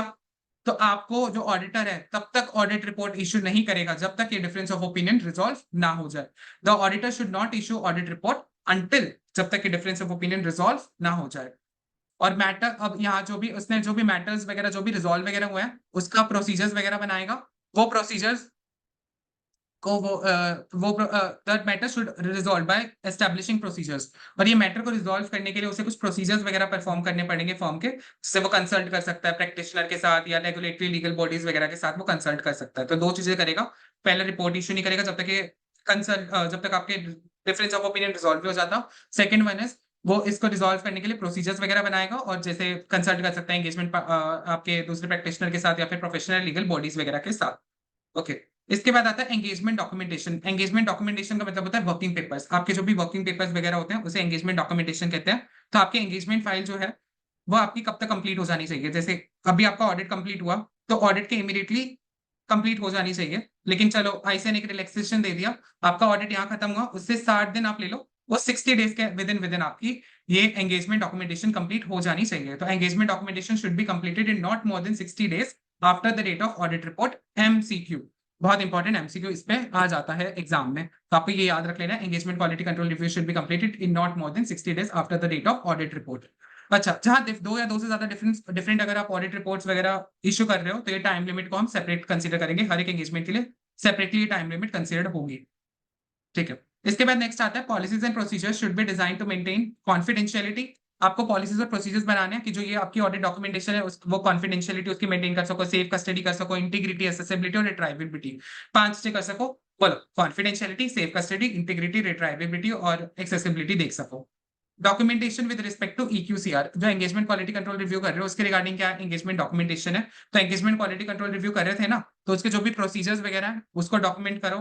Second, engagement quality control review आपका खत्म हो जाना चाहिए before the date of audit report is issued. पहला, जो भी प्रोसीजर्स वगैरह परफॉर्म किए एंगेजमेंट क्वालिटी कंट्रोल रिव्यू के दौरान, उसको डॉक्यूमेंट करो। Engagement quality control review complete हो जाना चाहिए था ना before the date of audit report, मतलब आप ऑडिट रिपोर्ट तब तक इशू नहीं कर सकते जब तक आपका एंगेजमेंट क्वालिटी कंट्रोल रिव्यू खत्म नहीं हो जाता। And reviewer is not aware of any unresolved matter that would cause the reviewer to believe that significant judgment the engagement team made and the conclusion reached are not appropriate। मतलब reviewer कोई भी ऐसे unresolved matter के बारे में उसे नहीं पता है, अगर वो उसे अनरिजॉल्व मैटर के बारे में पता होता तो वो उसका शायद ओपिनियन कुछ और होता, तो उस चीज को भी बताना पड़ेगा आपको। तो एंगेजमेंट डॉक्यूमेंटेशन ही है। एंगेजमेंट डॉक्यूमेंटेशन जो होती है वो किसकी प्रॉपर्टी होती है? ऑडिटर की प्रॉपर्टी होती है। ये आप सबने बेसिक्स इंटर इंटर का बेसिक है। एंगेजमेंट जो एंगेजमेंट डॉक्यूमेंटेशन होता है it's the property of the firm, ये फर्म की प्रॉपर्टी होती है, मतलब ऑडिट फर्म की प्रॉपर्टी होती है। फर्म की मर्जी है, ऑडिट फर्म की मर्जी है कि उसे एक्सट्रैक्ट या फिर पोर्शन वगैरह चाहे तो वो क्लाइंट्स वगैरह को अवेलेबल करवा सकता है, कोई दिक्कत नहीं है। वो क्लाइंट्स वगैरह को ये इसके प्रॉपर्टी के जो भी एक्सट्रैक्ट्स हो गए या कुछ पोर्शंस वगैरह हो गए इस एंगेजमेंट डॉक्यूमेंटेशन की, उसकी मर्जी है, देना चाहे क्लाइंट को दे, देना ना चाहे तो उसकी मर्जी, ना भी दे। अभी retention of period, engagement documentation कब तक आपको रिटेन करनी है? देखो, एंगेजमेंट डॉक्यूमेंटेशन कंप्लीट करने का टाइम लिमिट है 60 डेज के अंदर अंदर कंप्लीट कर लेना after the date of audit report. लेकिन एंगेजमेंट डॉक्यूमेंटेशन के लिए जो भी टाइम वगैरह रिटेंशन ऑफ पीरियड, अब जो ये है ये दो चीजों पे डिपेंड करता है। फर्स्ट वन इज आपकी लीगल और रेगुलेटरी रिक्वायरमेंट। देखो, लॉ तो ये कहता है कि 60 दिन के अंदर अंदर कंप्लीट कर लेना। Second one is the need of firm. देखो, फर्म की कुछ नीड हो सकती है, जैसे फर्म जैसे लॉकर रेगुलेशन या फिर कुछ भी रिक्वायर कर सकता है, तो वो चीज भी आपको देखनी पड़ेगी। ओके, इसके बाद आपका जो भी एंगेजमेंट जो पार्टनर है, रिटेंशन पीरियड जो है is not shorter than 7 years। Maximum 7 year का रिटेंशन पीरियड, कम से कम 7 साल तो रखो एंगेजमेंट डॉक्यूमेंटेशन को, क्योंकि अगर तुम देखोगे तो एंगेजमेंट जो पार्टनर है उसको भी रोटेट करना पड़ता है इन नॉट मोर देन 7 years, मतलब 7 साल तक ही मैक्सिमम रह सकता है, उसके बाद उसे रोटेट करना होता है। तो इसलिए एंगेजमेंट डॉक्यूमेंटेशन की मेंटेनेंस की लिमिट भी इन्होंने 7 साल की रखी है, मैक्सिमम 7 साल का कम से कम रिटेन आपको रखना पड़ेगा, अपने पास संभाल के रखना पड़ेगा एंगेजमेंट डॉक्यूमेंटेशन को। ठीक है, तो ये हमारा कंप्लीट हो जाता है। भाई रे, मैं थक गए भाई, शाप खिचड़ी। ओके, तो ये हमने एंगेजमेंट परफॉर्मेंस हो गया हमारा कंप्लीट, एंगेजमेंट परफॉर्मेंस वाला हमारा कंप्लीट हो जाता है। अब चलो नेक्स्ट एलिमेंट पे चलते हैं। अगर तुम देखोगे तो पूरा का पूरा चैप्टर ही हमारा ये जो हमने एलिमेंट पढ़े थे of the system of quality control उसी के अराउंड रिजॉल्व कर रहा है। अभी तक हमने बहुत सारी चीजें पढ़ ली हैं। आई होप आपको लेक्चर देख के मजा आ रहा है, और अगर लेक्चर देख के मजा आ रहा है तो सब्सक्राइब जरूर कर दो और लाइक जरूर कर दो प्लीज। और अपने फ्रेंड्स के साथ शेयर करना बिल्कुल मत भूलना, कहीं सोचो अपना अपना भला हो जाए, आपके फ्रेंड्स डूब जाए, ऐसा मत करना, उनके साथ भी शेयर कर देना और उनको भी सब्सक्राइब करने के लिए जरूर बोल देना। तो हमारे पास element of system of quality control हमने देखा, लीडरशिप रिस्पॉन्सिबिलिटी वो हमारा हो गया। Second one is ethical requirement, acceptance and confidence of client relationship, human responsibility हमने कर लिया, और एंगेजमेंट परफॉर्मेंस भी हो गया। अब लास्ट हमारा जो एथिकल रिक्वायरमेंट है, डेट इज मॉनिटरिंग, यही बचा है। चलो कर लेते हैं, इतना सब कुछ कर ही लिया है तो एक मॉनिटरिंग ही तो बचा है, वो भी कर लेते हैं। ओके, तो शुरू करते हैं। देखो मॉनिटरिंग, ये रहा मॉनिटरिंग। देखो, मॉनिटरिंग के समय क्या है, जो भी आपका फॉर्म है उसे पॉलिसीज और प्रोसीजर्स बनाने हैं फॉर द कोरा। कोरा कोरा के लिए उसे परफॉर्मेंस पॉलिसीज प्रोसीजर्स बनाने हैं। कोरा का मतलब क्या? कोरा का मतलब है सी से कंप्लाई करना है प्रैक्टिस के साथ। फर्स्ट वन इज उसे कंप्लायंस करना है। सेकंड वन इज ओ से आता है operating efficiency. Second one is operating efficiency. R से मतलब रेलेवेंट होना चाहिए और ए से मतलब एडिक्वेट। ठीक है, तो मॉनिटरिंग के अंदर हमारे पास 4 चीजें देखनी है उसे, पॉलिसीज और प्रोसीजर्स बनाने विद रिस्पेक्ट टू 4 थिंग्स। कोरा, कोरा के रिगार्डिंग पॉलिसीज प्रोसीजर बनाने। सी से कंप्लाई करना है, comply with in the practice. O से ऑपरेट इफेक्टिवली, आर से रेलेवेंट होना चाहिए और ए से एडिक्वेट होना चाहिए। अच्छा, मॉनिटरिंग का मतलब क्या होता है? मॉनिटरिंग मतलब एक तरह का ऑनगोइंग इवेल्युएशन होता है, ongoing consideration and evaluation of form system of quality control, ताकि आप पीरियोडिकली इंस्पेक्ट कर सको। ऑनगोइंग नेचर में होता है, पीरियोडिक इंस्पेक्शन के लिए हम मॉनिटरिंग को करते हैं। कोई डेफिनेशन पूछने वाला नहीं है, इतना बस बेसिक अपना याद रख लेना। जो आपकी मॉनिटरिंग होती है वो ऑनगोइंग बेसिस पे होती है, ऑनगोइंग कंसिडरेशन, और इसके अंदर पीरियोडिक इंस्पेक्शन करते हो सिलेक्टेड एंगेजमेंट्स का। ओके, अब इसके रिगार्डिंग भी कुछ कुछ पॉइंट्स हैं, चलो सीक्वेंस वाइज ही करते हैं। अच्छा, तो मैंने बेसिक आपको ऑब्जेक्टिव बताया था पूरे स्टैंडर्ड इसका SQC1 का। बोलो मेरे साथ दोबारा, स्टैंडर्ड का बेसिक ऑब्जेक्टिव क्या था? PSLR का कंप्लाइंस करना है और ऑडिट रिपोर्ट जो भी इश्यू कर रहे हो वो एप्रोप्रिएट होनी चाहिए। तो उसी से रिगार्डिंग 2 पॉइंट्स बने हुए हैं। पहला पॉइंट PSLR का ये वाला पॉइंट रहा, PSLR का कि जो भी आपकी न्यू डेवलपमेंट, जो भी PSLR में अगर कोई न्यू डेवलपमेंट हुई है उसको मॉनिटर करो। Second one is audit report, appropriateness होनी चाहिए ऑडिट रिपोर्ट वगैरह की, वो आपको दिखनी है। और इसके अलावा आपको जो QCPP है ना, QCPP का डिम भी आ जाता है इसके अंदर। जो क्वालिटी कंट्रोल पॉलिसीज प्रोसीजर है उसका डिम देखना है। डिम का मतलब क्या है? डिजाइन, इंप्लीमेंटेशन और मेंटेनेंस देखना। डिजाइन, इंप्लीमेंटेशन और मेंटेनेंस देखना of the quality control policies और procedure. First one is PQ, जो आपका PSLR है उसका आपको देखना है, जो भी उसके अंदर न्यू डेवलपमेंट हो रही है। सेकंड वन इज जो QCPP है उसका डिम देखना है। डिम मतलब डिजाइन, इंप्लीमेंटेशन और मॉनिटरिंग, मेंटेनेंस वगैरह सब देखना है आपको। तो थर्ड वन इज जो आपके ये मॉनिटरिंग, अब किसको जिम्मेदारी सोचोगे मॉनिटरिंग की सौंपोगे? तो मॉनिटरिंग कौन आपकी करेगा? तो मॉनिटरिंग वो बंदा करेगा जो सबसे सीनियर बंदा होगा आपकी फॉर्म में। तो मॉनिटरिंग का जो भी प्रोसेस आपको इंटरेस्ट करने टू द पार्टनर और अदर पर्सन जिसके पास एक्सपीरियंस बहुत अच्छा होना चाहिए, तगड़ा एक्सपीरियंस, मतलब बहुत अच्छा एक्सपीरियंस होना चाहिए उसके पास। और सेकंड वन, उसके पास अथॉरिटी होनी चाहिए फॉर्म के अंदर। तो दो चीजें हो गई। नेक्स्ट वन इज आपको जो भी कंप्लेंट्स और एलिगेशंस वगैरह के साथ डील करना पड़ेगा। You need to deal with the complaints and allegation. अबे कंप्लेंट्स एलिगेशन किसके रिगार्डिंग हो सकती है रे? कंप्लेंट्स एलिगेशन ये हो सकते हैं कि आपने PSLR का कंप्लायंस नहीं किया, आपने PSLR का कंप्लायंस नहीं किया, उसके रिगार्डिंग कंप्लेंट्स हो सकती हैं। एंड लास्ट में आपको रेमेडियल एक्शन लेना पड़ेगा। रेमेडियल एक्शन उनके रिगार्डिंग लेना पड़ेगा, उन पर्सनल के, मतलब उन एंगेजमेंट टीम, उन आर्टिकल्स के अगेंस्ट लेना पड़ेगा जो आपकी QCPP का पालन ही नहीं कर रहे, क्वालिटी कंट्रोल पॉलिसी प्रोसीजर को घट्टे में डाल रहे हैं, उनका पालन ही नहीं कर रहे, उनके अगेंस्ट आपको रेमेडियल एक्शन लेना पड़ेगा। और लास्ट में हमारे पास आता है आपको टेक करना पड़ेगा अगेंस्ट जो भी डेफिशिएंसीज हैं, एक्शन लेना पड़ेगा अगेंस्ट डेफिशिएंसीज जो भी आपके टिम ऑफ QCPP के अंदर, डिजाइन इंप्लीमेंटेशन मेंटेनेंस के अंदर, QCPP के डिजाइन इंप्लीमेंटेशन मेंटेनेंस के अंदर अगर कोई भी डेफिशिएंसी है उसके अगेंस्ट आपको एक्शन लेना पड़ेगा। तो मॉनिटरिंग के रिगार्डिंग 6 पॉइंट, फटाफट से मेरे को बताओ क्या क्या मॉनिटरिंग के रिगार्डिंग 6 पॉइंट है। फर्स्ट वन इज PSLR, जो भी न्यू डेवलपमेंट हो रही है PSLR में वो आपको कंसिडर करनी पड़ेगी। सेकंड वन इज जो आपने ऑडिट रिपोर्ट इशू किया वो एप्रोप्रिएट होनी चाहिए, आपको डिम ऑफ आपको QCPP का डिम वगैरह देखना पड़ेगा। थर्ड वन इज जो भी आपके मॉनिटरिंग का प्रोसेस, आपको इसको रिस्पॉन्सिबिलिटी सौंपोगे ऑन द पार्टनर जिसके पास अप्रोप्रिएट एक्सपीरियंस होना चाहिए, अथॉरिटी होना चाहिए। फिर आपको कंप्लेंट्स और एलिगेशन जो भी है रिगार्डिंग PSLR नॉन कंप्लाइंस उसके साथ डील करना है। रेमेडियल एक्शन लेना अगेंस्ट द पर्सनल जो कंप्लाई नहीं कर रहे हैं, कंफर्म नहीं कर रहे हैं of the QCPP। And the last one is आपको अप्रोप्रिएट आपको टेक करना against the action regarding design, implementation and maintenance of its QCPP।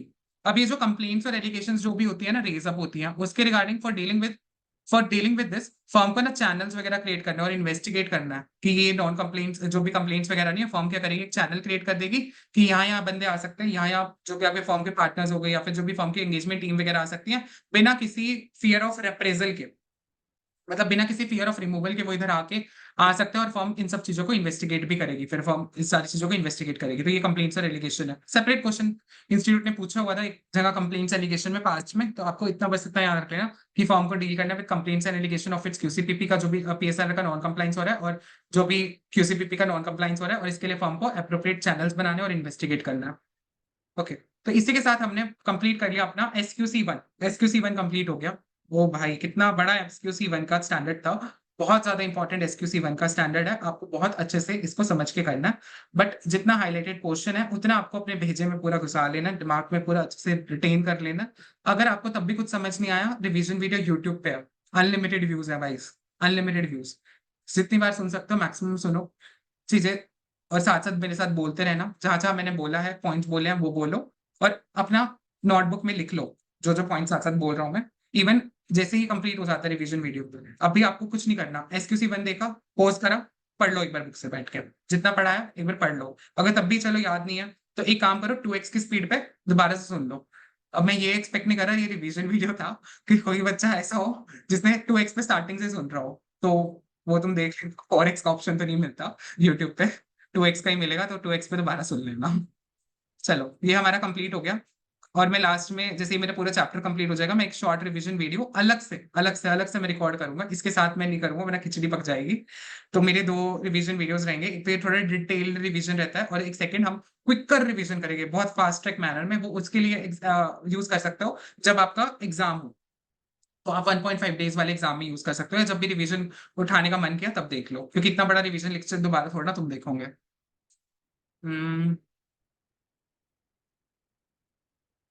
Okay, now let start with our second SA 220। SA 220 के साथ शुरू करें। चलो एसए 220 पे आ जाते हैं। ये एसए 220 बात करता है quality control for the audit of financial statement. देखो मेन डिफरेंस यही है एसक्यूसी 1 और एसए 220 के बीच में।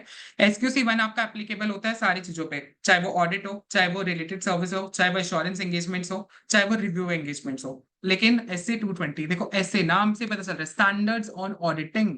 तो स्टैंडर्ड्स ऑन ऑडिटिंग हमेशा ऑडिट एंगेजमेंट्स पे एप्लीकेबल होते हैं। तो quality control for the firm of audit of financial statement. Okay. SQC SA 220 is based on premises of SQC 1. Lecture का स्टार्टिंग याद करो, मैंने तुम्हें बताया था SA 220 SA SQC 1 की प्रेमाइसिस के ऊपर ही बेस्ड है। एंगेजमेंट पार्टनर की रिस्पॉन्सिबिलिटी यहाँ पर आती है। मेन डिफरेंस अगेन एसक्यूसी 1 के अंदर अगर तुम देखोगे तो मैंने स्टार्टिंग में बताया था लीडरशिप रिस्पॉन्सिबिलिटी में कि आपको एक कल्चर क्रिएट करना होता है, और वो कल्चर की रिस्पॉन्सिबिलिटी क्रिएट करने की किसकी होती है? फर्म के सीईओ और मैनेजिंग पार्टनर की होती है। वहां हमने ये पढ़ा था। यहाँ सारी की सारी एसक्यूसी एसए 220 के अंदर जितनी भी रिस्पॉन्सिबिलिटी है वो एंगेजमेंट टीम को असाइन है। That's again second difference. तो 2 डिफरेंस हमने यही निकाल दिए एसए 220 और एसक्यूसी 1 में। और third one is S SA 220 is based on premises of SQC 1। 3 difference आपको पता चल गए हैं। आगे डिफरेंस आएगा उसमें काम आ जाएगा। ये 3 पॉइंट्स डिफरेंस के ही 3 पॉइंट्स है जो मैंने तुम्हें बताए हैं। Engagement team entitle to review. अच्छा, एंगेजमेंट टीम क्या? एंगेजमेंट टीम रिव्यू जो क्वालिटी कंट्रोल, जो भी आपके फॉर्म का सिस्टम है क्वालिटी कंट्रोल का, फॉर्म ने भी तो अच्छा सिस्टम बनाया होगा ना क्वालिटी कंट्रोल का। तो फर्म ने जो भी सिस्टम बना रखा है क्वालिटी कंट्रोल का, क्या एंगेजमेंट टीम उस पर रिलाई कर सकती है? बिल्कुल रिलाई कर सकती है। लेकिन कुछ ऐसी सिचुएशंस हो सकते हैं जब वो रिलाई नहीं कर सकती। वो सिचुएशंस भी हम आगे पढ़ेंगे। तो यही चीज हमें बोल रखा है, engagement team are entitled to rely on the form of system quality control unless information provided by the firm और एंगेजमेंट पार्टनर कुछ और दूसरा सुजेस्ट करे। अदरवाइज वो एंटाइटल्ड टू रिलाई करती है। आपकी जो भी form system of quality control पे वो रिलाई करती है। Okay, as per SA number 220 objective क्या होता है ऑडिट का? देख, ऑडिट का ऑब्जेक्टिव वही है, अगेन दो ही सेम, आपका सेम टू सेम। ये तो मैं बोल दूं ऑब्जेक्टिव बिल्कुल सेम है जो आपने एसक्यूसी 1 में पढ़ा है, वही ऑब्जेक्टिव है। पीएसएलआर का कंप्लाइंस, आपको प्रोफेशनल स्टैट्यूटरी और लीगल रिक्वायरमेंट का कंप्लाइंस करना है, और आपने appropriateness of audit report of issued. Okay, अब इसके एलिमेंट्स अगेन सेम। कितना अच्छा हो गया ना, एसक्यूसी 1 और एसए 220 बहुत ओवरलैप है। तो एसक्यू इसके एसए 220 के अंदर एलिमेंट्स जो भी है ना, responsibility of engagement partner in relation to the following matter, तो वही सारे आपके एलिमेंट्स हो गए। हाँ जी, leadership responsibility, ethical requirement, acceptance and continuous of client relationship, human responsibility, engagement, performance and monitoring, वही सारे आपके एलिमेंट्स हैं।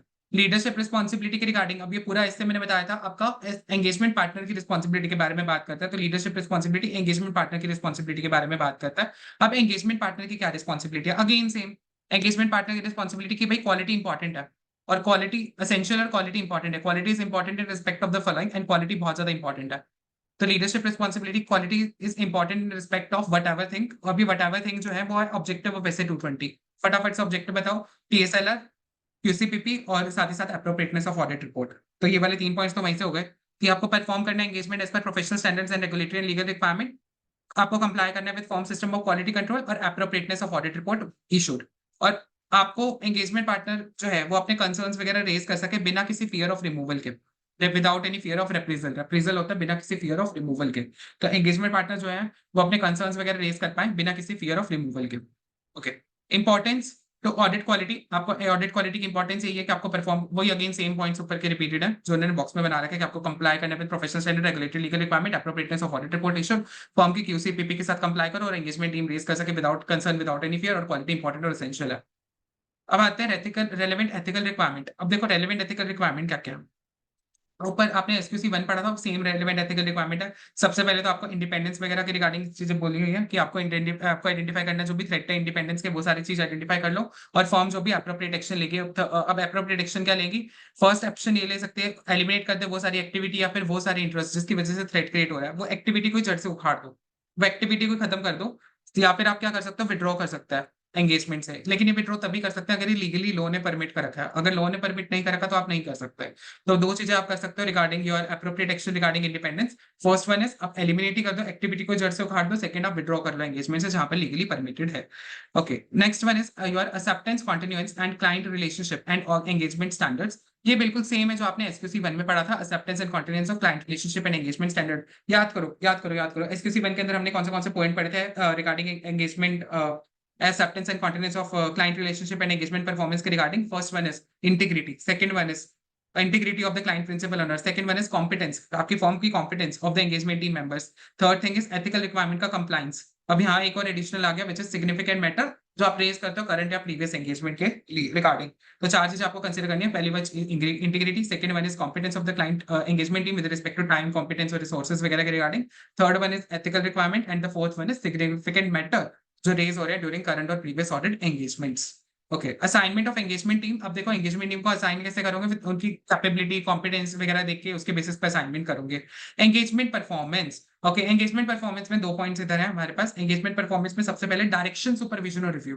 डायरेक्शन, सुपरविजन और review. Second one is appropriate consultation. तो एंगेजमेंट परफॉर्मेंस में दो चीजें हैं, first one is direction, supervision और review, second one is appropriate consultation. तो डायरेक्शन, सुपरविजन और रिव्यू। अब ये रिव्यू में ना आपके इंस्टीट्यूट के मैट में रिव्यू में के रिगार्डिंग इतनी चीजें नहीं बताई हुई है, लेकिन पास्ट एग्जाम्स में बहुत बहुत बार आपके रिव्यू के रिगार्डिंग बहुत सारे क्वेश्चन आए हुए हैं।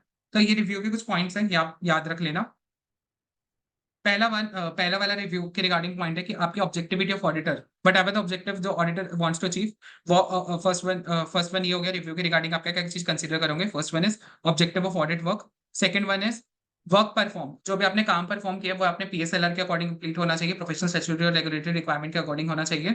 Need to revise nature, timing and extent of work perform, जो भी आपने वर्क वगैरह जो भी परफॉर्म किया उसको आपको रिवाइज करना पड़ेगा। Work perform support conclusion and documentation, जो भी आपने काम परफॉर्म किया वो आपके कंक्लूजन और डॉक्यूमेंटेशन को सपोर्ट करे। साई ऑब्टेन करो आप, sufficient appropriate audit evidence and significant matters जो भी आपने रेज किए हैं, और एप्रोप्रिएट कंसल्टेशन लो। देखो जो भी रिव्यू वगैरह होता है ना, ये सारा का सारा आपका जब आपका साई वगैरह ऑब्टेन हो जाता है near to the end of audit के समय ही हम ये सारा रिव्यू वगैरह टेक प्लेस करते हैं। तो रिव्यू के रिगार्डिंग क्या क्या चीजें आपको ध्यान में रखनी है। First one is objective of audit achieve हो जाना चाहिए, फर्स्ट वन इज ऑडिटर्स का ऑब्जेक्टिव।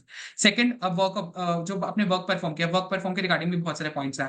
वर्क परफॉर्म होना चाहिए इस पर पीएसएलआर आपको रिवाइज करना पड़ेगा, nature, timing and extent of work perform, और जो भी वर्क परफॉर्म किया उसके जो भी कंक्लूजन आए हैं उसको डॉक्यूमेंट कर लो। ठीक है, इसके बाद नेक्स्ट हमारे पास अब आपको साई ऑब्टेन होना चाहिए, क्योंकि ये near to the end of audit आप करते हो ना रिव्यू, तो साई obtain, sufficient appropriate audit evidence आपके ऑब्टेन होना चाहिए। साई का मतलब है सफिशिएंट एप्रोप्रिएट ऑडिट एविडेंस, और एनटी का मतलब नेचर, टाइमिंग एंड एक्सटेंट है। ठीक है, सिग्निफिकेंस ऑफ द मैटर जो भी आपने रेज किया, और एप्रोप्रिएट कंसल्टेशन आपको लेनी है। ये सारे आप रिव्यू के रिगार्डिंग चीजें देखोगे। आया, और कंसल्टेशन तो सबको पता है, कंसल्टेशन में डिफिकल्ट कंटेंटियस मैटर्स पे, याद आया, वो आपको लेना है। By the engagement team, not only with in the team, आप बाहर वाले बंदों से भी ले सकते हो, आउटसाइड द फर्म भी ले सकते हो। Engagement quality control review. अब देखो एंगेजमेंट क्वालिटी कंट्रोल रिव्यू देखते हैं किस किसको समझ किसको से याद है। एंगेजमेंट क्वालिटी कंट्रोल रिव्यू का मतलब क्या था। Engagement quality control review means आप ऑब्जेक्टिव इवैल्यूएशन करोगे जो भी आपने सिग्निफिकेंट जजमेंट जो आपने वर्क परफॉर्म किया एंड द कंक्लूजन जो भी रीच हुआ। ये एंगेजमेंट क्वालिटी कंट्रोल रिव्यू का मतलब था। Engagement quality control review means objective evaluation of work, significant judgment made and the conclusion reached. Okay, तो इसके रिगार्डिंग अब आपको क्या करना है, सबसे पहले डिटरमाइन करना है कि engagement quality control reviewer, determined engagement quality control reviewer आपका अपॉइंट हो जाना चाहिए। उसके साथ एंगेजमेंट पार्टनर, उसके साथ जो भी एंगेजमेंट क्वालिटी कंट्रोल रिव्यू के इंपॉर्टेंट मैटर्स वगैरह हुए हैं एंगेजमेंट में, वो सारे एंगेजमेंट क्वालिटी कंट्रोल रिव्यू के साथ रिव्यूअर के साथ वो डिस्कस कर लेगा। और हमारा favourite point, engagement quality control review is not to be audit report is not to be issued until your engagement quality control review is completed. Okay, तो यहाँ पर एंगेजमेंट पार्टनर जो है वो कंसल्ट कर लेगा सिग्निफिकेंट मैटर और discuss कर लेगा with engagement quality control reviewer के साथ। रिव्यूअर जो है वो ऑडिट रिपोर्ट वगैरह को रिव्यू करेगा, आपकी ऑडिट रिपोर्ट और फाइनेंशियल स्टेटमेंट्स को वो पूरा पूरा रिव्यू करेगा, और जो भी सिग्निफिकेंट जजमेंट और जो भी कंक्लूजन रीच हुआ है उसके रिगार्डिंग कुछ सिलेक्टेड वर्किंग पेपर्स देख लेगा, और उस सिलेक्टेड वर्किंग पेपर्स का एक रिव्यू कर लेगा, और इवेल्युएशन ऑफ कंक्लूजन जो भी रीच हुआ है उन सारी चीजों को देख लेगा। तो चार चीजें करेगा। फर्स्ट वन, एंगेजमेंट पार्टनर जो है वो डिस्कस करेगा इंपॉर्टेंट मैटर्स जो भी एंगेजमेंट क्वालिटी कंट्रोल रिव्यूअर के साथ। सेकंड वन इज रिव्यू करेगा, रिव्यू दो चीजों का होगा, फाइनेंशियल स्टेटमेंट और ऑडिट रिपोर्ट का। थर्ड थिंग, जो भी आपने सिग्निफिकेंट जजमेंट मेड किया और जो भी कंक्लूजन वगैरह रीच किए हैं वो एप्रोप्रिएट होने चाहिए। एंड द फोर्थ थिंग, आपको इवेल्युएट करना है जो भी कंक्लूजन वगैरह आपने रीच किए हैं। इसके बाद आता है लिस्टेड एंटिटीज के केस में एंगेजमेंट क्वालिटी कंट्रोल रिव्यू के कौन से पॉइंट्स हैं। लिस्टेड एंटिटीज के केस में वही अपना सीआईडी, सीएमए, आरजे, लेकिन यहाँ पे खाली सीआईडी के पॉइंट्स लिख के आने हैं। सीआईडी के पॉइंट्स क्या थे? Consultation, independence, documentation. कंसल्टेशन, आपने अप्रोप्रिएट कंसल्टेशन टेक्स प्लेस होनी चाहिए, फर्म का इंडिपेंडेंस आपको देखना, और ऑडिट डॉक्यूमेंटेशन सिग्निफिकेंट जजमेंट वगैरह को सपोर्ट करे। डिफरेंस ऑफ ओपिनियन, भाई डिफरेंस ऑफ ओपिनियन तो बिल्कुल सेम है जो आपने एसक्यूसी 1 में पढ़ा था। डिफरेंस ऑफ ओपिनियन किस किस के बीच में हो सकता था? याद है वो बॉयफ्रेंड गर्लफ्रेंड जो मैंने समझाया था? तो किस किस के बीच में हो सकता है? 3 चीजों के बीच में आपका डिफरेंस ऑफ ओपिनियन हो सकता है। फर्स्ट वन इज जिसके साथ आप कंसल्ट कर रहे हो, second one is engagement partner के साथ हो सकता है, और third one is engagement partner और एंगेजमेंट क्वालिटी कंट्रोल रिव्यू के साथ हो सकता है, और एंगेजमेंट टीम के बीच में हो सकता है। ऑडिट रिपोर्ट तब तक इश्यू ना करो जब तक एंगेजमेंट आपके डिफरेंसेस रिजॉल्व नहीं हो जाते, और जो ये आपके इसके रिगार्डिंग आप प्रोसीजर्स वगैरह परफॉर्म करते हो, जैसे आप कंसल्टेशन वगैरह कर सकते हो, वो रिपोर्टिंग अथॉरिटी वगैरह के साथ, वो सारी चीजें थी। इसके बाद आता है मॉनिटरिंग। मॉनिटरिंग का वही सेम पॉइंट। मॉनिटरिंग के अंदर कोरा, कोरा मतलब क्या होना चाहिए? वो कंप्लाई होना चाहिए, रेलेवेंट होना चाहिए, एक्यूरेट होना चाहिए, और ऑपरेट करे इफेक्टिवली। और इस जो भी आपने रिजल्ट्स वगैरह एंगेजमेंट पार्टनर ने कंसीडर कर रहा है, और जो भी डेफिशिएंसीज हैं, वो सारी चीजें आपको देखनी है। And last one is last is your documentation. अब देखो डॉक्यूमेंटेशन अगर मैं बात करूं तो डॉक्यूमेंटेशन दो के रिस्पेक्ट में, एक तो ऑडिटर के रिस्पेक्ट में है, एक तो ऑडिटर के रिस्पेक्ट में, and second one is engagement quality control reviewer के रिस्पेक्ट में है। एंगेजमेंट क्वालिटी कंट्रोल रिव्यूअर के रिस्पेक्ट में डॉक्यूमेंटेशन जो हमने एसक्यूसी 1 के अंदर पढ़ी थी, वही सेम टू सेम है। सेम टू सेम आपकी एसक्यूसी 1 वाली है। क्या थी आपने याद करो? सबसे पहले तो एंगेजमेंट क्वालिटी कंट्रोल रिव्यू के जो भी प्रोसीजर्स वगैरह परफॉर्म किए थे, उन सबको आपको डॉक्यूमेंट करना है। एंगेजमेंट क्वालिटी कंट्रोल रिव्यू आपका कंप्लीट हो जाना चाहिए before the date of audit report is issued, और रिव्यूअर को पता ही नहीं था, reviewer is not aware of any unresolved matter, जिसकी वजह से रिव्यूअर बिलीव करता है कि जो भी सिग्निफिकेंट जजमेंट उसने मेड किया और जो भी कंक्लूजन रीच किया वो एप्रोप्रिएट है ही नहीं। तो ये वाले पॉइंट्स हमने लिख के आने हैं पेपर में। और ऑडिटर के रिगार्डिंग वही चीजें हैं। ऑडिटर के रिगार्डिंग जो भी आपने इश्यूज वगैरह जो भी आइडेंटिफाई किया एथिकल रिक्वायरमेंट में, वो हो गया। जो भी आपने कंक्लूजन इंडिपेंडेंस के रिगार्डिंग है, वो चीजें होगी। Acceptance continence of client relationship और जो भी कंसल्टेशन है, वो सारी चीज देखनी है, एक बार पढ़ लेना। इसके बाद आता है एसक्यूसी। चलो हो गया, हाश, हमारा एसए 220 भी हो गया। अब एसए 220 आपको कितना आसान लगा होगा अगर आपने एसक्यूसी 1 में अगर बहुत ध्यान से सुना होगा और अच्छी से चीजें आपने याद रखी होंगी। एसए 220 तो उसी की प्रेमाइसिस पे बेस्ड है, मैक्सिमम पॉइंट्स वहीं से रिपीटेड है, तो इतना कोई दिक्कत वाली बात नहीं हुई होगी। ओके, एसक्यूसी 1 और एसए 220 के बीच में क्या क्या की डिफरेंसेस हैं? तो दो तीन तो मैंने तुम्हें, तीन तो क्लास में बता दिए थे अभी जो पढ़ते पढ़ते बताए थे। पहला, ऐसे एसक्यूसी 1 जो है वो आपके सब पे लगता है, ऑडिट पे लगता है, रिव्यू पे लगता है, रिलेटेड सर्विस और एश्योरेंस एंगेजमेंट सब पे लगता है, जबकि एसए 220 जो है केवल और केवल ऑडिट एंगेजमेंट पे लगेगा, जो आपका सेकंड पॉइंट वाला था। Second one is your, SQC 1 के अंदर आपकी एंगेजमेंट सीईओ और मैनेजिंग पार्टनर की रिस्पॉन्सिबिलिटी के बारे में बात करता है, जबकि एसए 220 पूरी एंगेजमेंट पार्टनर की रिस्पॉन्सिबिलिटी के बारे में बात करता है। थर्ड डिफरेंस, एसक्यूसी 1 जो है वो सिन क्वा नन होता है, मतलब it is dependent upon SA, SQC 1 is the base for SA 220। Sine qua non का मतलब होता है बेस। It one is the base of applicability of SA 220। Sine qua non is your Latin भाषा का शब्द है, आप बस इतना याद रख लो। It is base setter for our SA 220। और ये वाला आपका बताता है कि जो एसक्यूसी 1 है वो तो बताता है कि रीजनेबल एश्योरेंस देता है कि जो फर्म के जो पार्टनर है वगैरह है वो कंप्लाई कर रहे हैं with relevant legal requirement, ethical responsibility के साथ कर रहे हैं कि नहीं कर रहे हैं, वो चीज देखना होता है। इसके बाद आपका एसक्यूसी 1 जो है वो कंसिस्ट करता है पॉलिसीज और प्रोसीजर पूरे फॉर्म के लिए, और एसए 220 जो है वो रिस्पॉन्सिबिलिटीज वगैरह के बारे में बात करता है फॉर द एंगेजमेंट टीम के रिगार्डिंग, जो भी पॉलिसीज प्रोसीजर्स है। ओके, इसके बाद नेक्स्ट हमारे पास आता है mechanism for review of quality control. What are the mechanism for quality for the review of quality control? तो इसके अंदर हमारे पास क्या क्या मैकेनिज्म होते हैं? तो इसके अंदर हमारे पास बहुत सारे मैकेनिज्म है, 3 मैकेनिज्म है for the review of quality control. This one is newly added thing आपके आईसीए मॉड्यूल में, तो ये थोड़ा इंपॉर्टेंट रह जाता है। Mechanism for review of quality control के 3 मैकेनिज्म है। First one is peer review board, second हमारे पास है क्वालिटी रिव्यू बोर्ड, और third one is NFRA, national financial reporting authority. तो एक एक करके बात करते हैं। सबसे पहले peer review board. Peer review board कौन? पीयर रिव्यू बोर्ड क्या होता है? देखो, पीयर रिव्यू बोर्ड ना आपकी आईसीआई की जो काउंसिल है ना वो कॉन्स्टिट्यूट करती है। Peer review board is constituted by the council of ICI. अब पीयर रिव्यू होता क्या है? सबसे पहले तो ये समझ लो पीयर रिव्यू का मतलब क्या है। देखो, पीयर रिव्यू क्या है? एक बाहर से ना रिव्यूअर आता है, एक एक्सटर्नल रिव्यूअर आता है, वो आपकी ना जो भी फर्म की क्वालिटी ऑफ एश्योरेंस सर्विस है ना वो चीज चेक करता है, वो पीयर रिव्यूअर होता है। एक आपकी जो फर्म है, आपकी फर्म को कहते हैं प्रैक्टिस यूनिट, पीयू, मस्त भाषा में पीयू। जो आपकी फर्म है वो पीयू है, और उसका जो रिव्यू करने के लिए बाहर से बंदा आ रहा है वो होता है पीयर रिव्यूअर, वो होता है पीयर रिव्यूअर। तो ये वाला पीयर रिव्यू का मतलब क्या है? पीयर रिव्यू मींस एग्जामिनेशन और रिव्यू करना। किस चीज के रिगार्डिंग एग्जामिनेशन रिव्यू करना? System and procedure whether the same have been put in place, कि ये सिस्टम और प्रोसीजर जो है ये पीयू ने लगाया है for providing assurance on the quality services, ताकि आप और ये चीज चेक करना कि पेट का कंप्लाइंस हो रहा है कि नहीं हो रहा। पेट का कंप्लाइंस मतलब पेट क्या होता है? पेट इज योर प्रोफेशनल, एथिकल और टेक्निकल स्टैंडर्ड। पेट क्या होता है? प्रोफेशनल, एथिकल और टेक्निकल स्टैंडर्ड का कंप्लाइंस हो रहा है कि नहीं हो रहा है। तो पीयर रिव्यू का मतलब क्या है? Peer review means examination and review of the system, जो भी पीओ ने प्लेस किया, प्रैक्टिस यूनिट ने प्लेस किया, ताकि आप इंश्योर कर सको कि क्वालिटी ऑफ एश्योरेंस सर्विसेज जो भी है, और एक आप पेट का कंप्लाइंस करो, प्रोफेशनल, एथिकल और टेक्निकल स्टैंडर्ड का आप कंप्लाइंस कर रहे हो। तो वही चीज पीयर रिव्यू की, पीयर रिव्यू बोर्ड है। Peer review board is constituted by, और ये पीयर रिव्यू बोर्ड क्या होता है? पीयर रिव्यू बोर्ड जो होता है एक बड़ा सा एक बोर्ड होता है, उसके अंदर ही आपकी, उसी से पीयर रिव्यूअर सिलेक्ट होता है। Peer reviewer board, peer reviewer is selected from this peer review board. तो पीयर रिव्यू जो बोर्ड होता है is constituted by the council of ICI. Main objective peer review board के क्या है? पेट का कंप्लाइंस होना चाहिए, प्रोफेशनल, एथिकल, टेक्निकल स्टैंडर्ड का कंप्लाइंस होना है। एंड सेकंड वन इज आपकी क्वालिटी ऑफ एश्योरेंस सर्विसेज वगैरह देखता है, ये एनहांस करता है क्वालिटी ऑफ परफॉर्मिंग ऑडिट। अच्छा, एक बार पीयर रिव्यू प्रैक्टिस यूनिट अगर सिलेक्ट हो जाती है पीयर रिव्यू से, तो जो भी पीयर रिव्यूअर है वो सारे आपके रिकॉर्ड्स वगैरह को चेक करेगा, उसका एक रिव्यू बेसिक लेगा।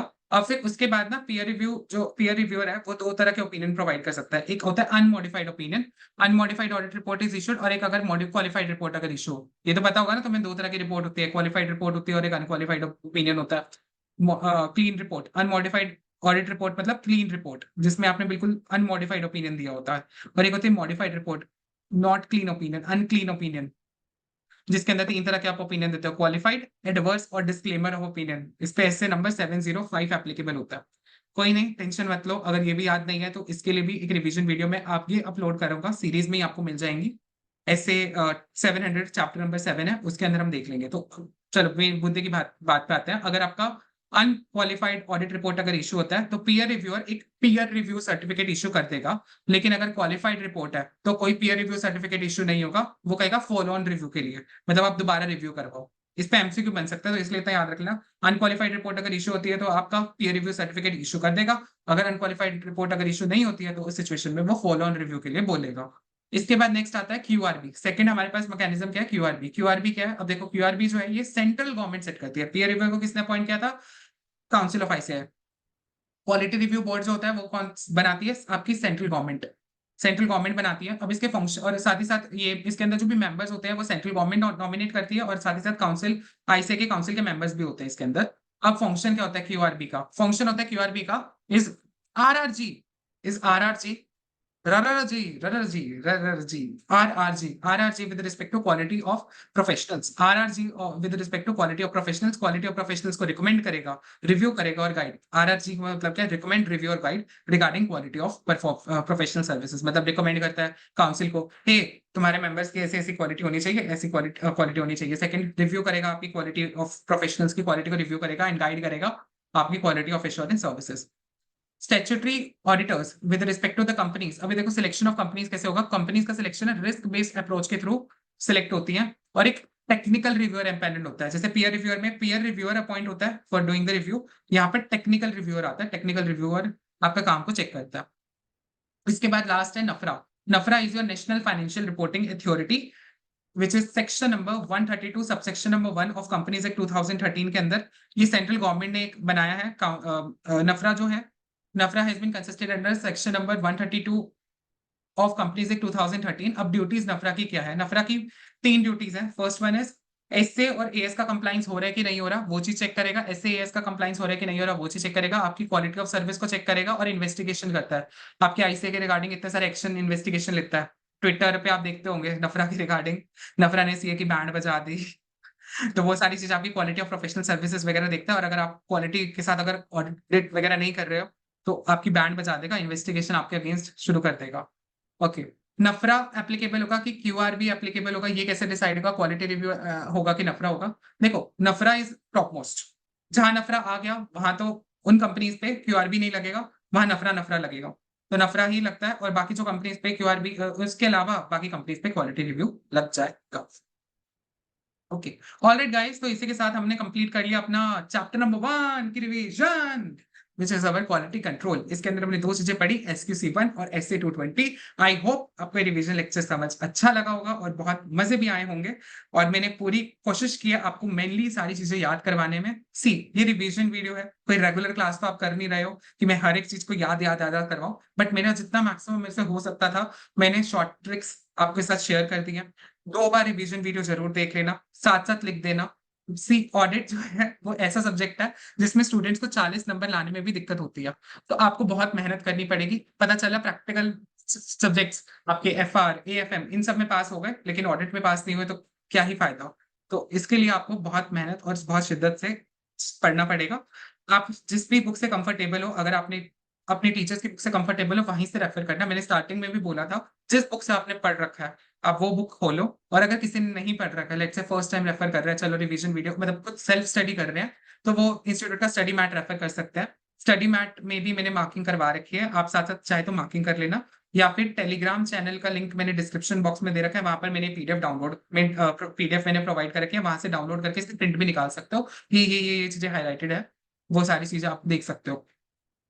इसके साथ अब ये पूरे चैप्टर में ना बीच में आपको टीवाई के बॉक्सेस मिलेंगे, और लास्ट में ना आपको ये ऐसे एमसीक्यू मिलेंगे। ये ऐसे एमसीक्यू, एक इंटीग्रेटेड केस स्टडी एमसीक्यू मिलेगा। ये integrated case study MCQ solve कर लेना। आप थोड़ा खुद अपना दिमाग लगाना, पढ़ना, और एक ये एमसीक्यू सॉल्व कर लेना। साथ में ये पीछे टीवाईके के क्वेश्चंस होते हैं, टेस्ट योर नॉलेज के क्वेश्चंस, 5 ही क्वेश्चंस हैं, अच्छे से सॉल्व कर लेना। और बीच में जितने भी बॉक्सेस वगैरह में आए हैं ना, ये टेस्ट योर अंडरस्टैंडिंग के 4 क्वेश्चंस हैं, ये टेस्ट योर अंडरस्टैंडिंग के 4 क्वेश्चंस, स्टडी मैट के 5 क्वेश्चंस, और पीछे टीवाईके के और एक इंटीग्रेटेड केस स्टडी का क्वेश्चन, ये जरूर सॉल्व कर लेना। तभी नेक्स्ट रिवीजन लेक्चर पे मूव करना। मैं कॉन्टिन्यूसली कोशिश करूंगा रिवीजन लेक्चर अपलोड करता रहूं। और आप इसको देखते रहना, और प्लीज सब्सक्राइब कर देना इस चैनल को फॉर मोर सच कंटेंट।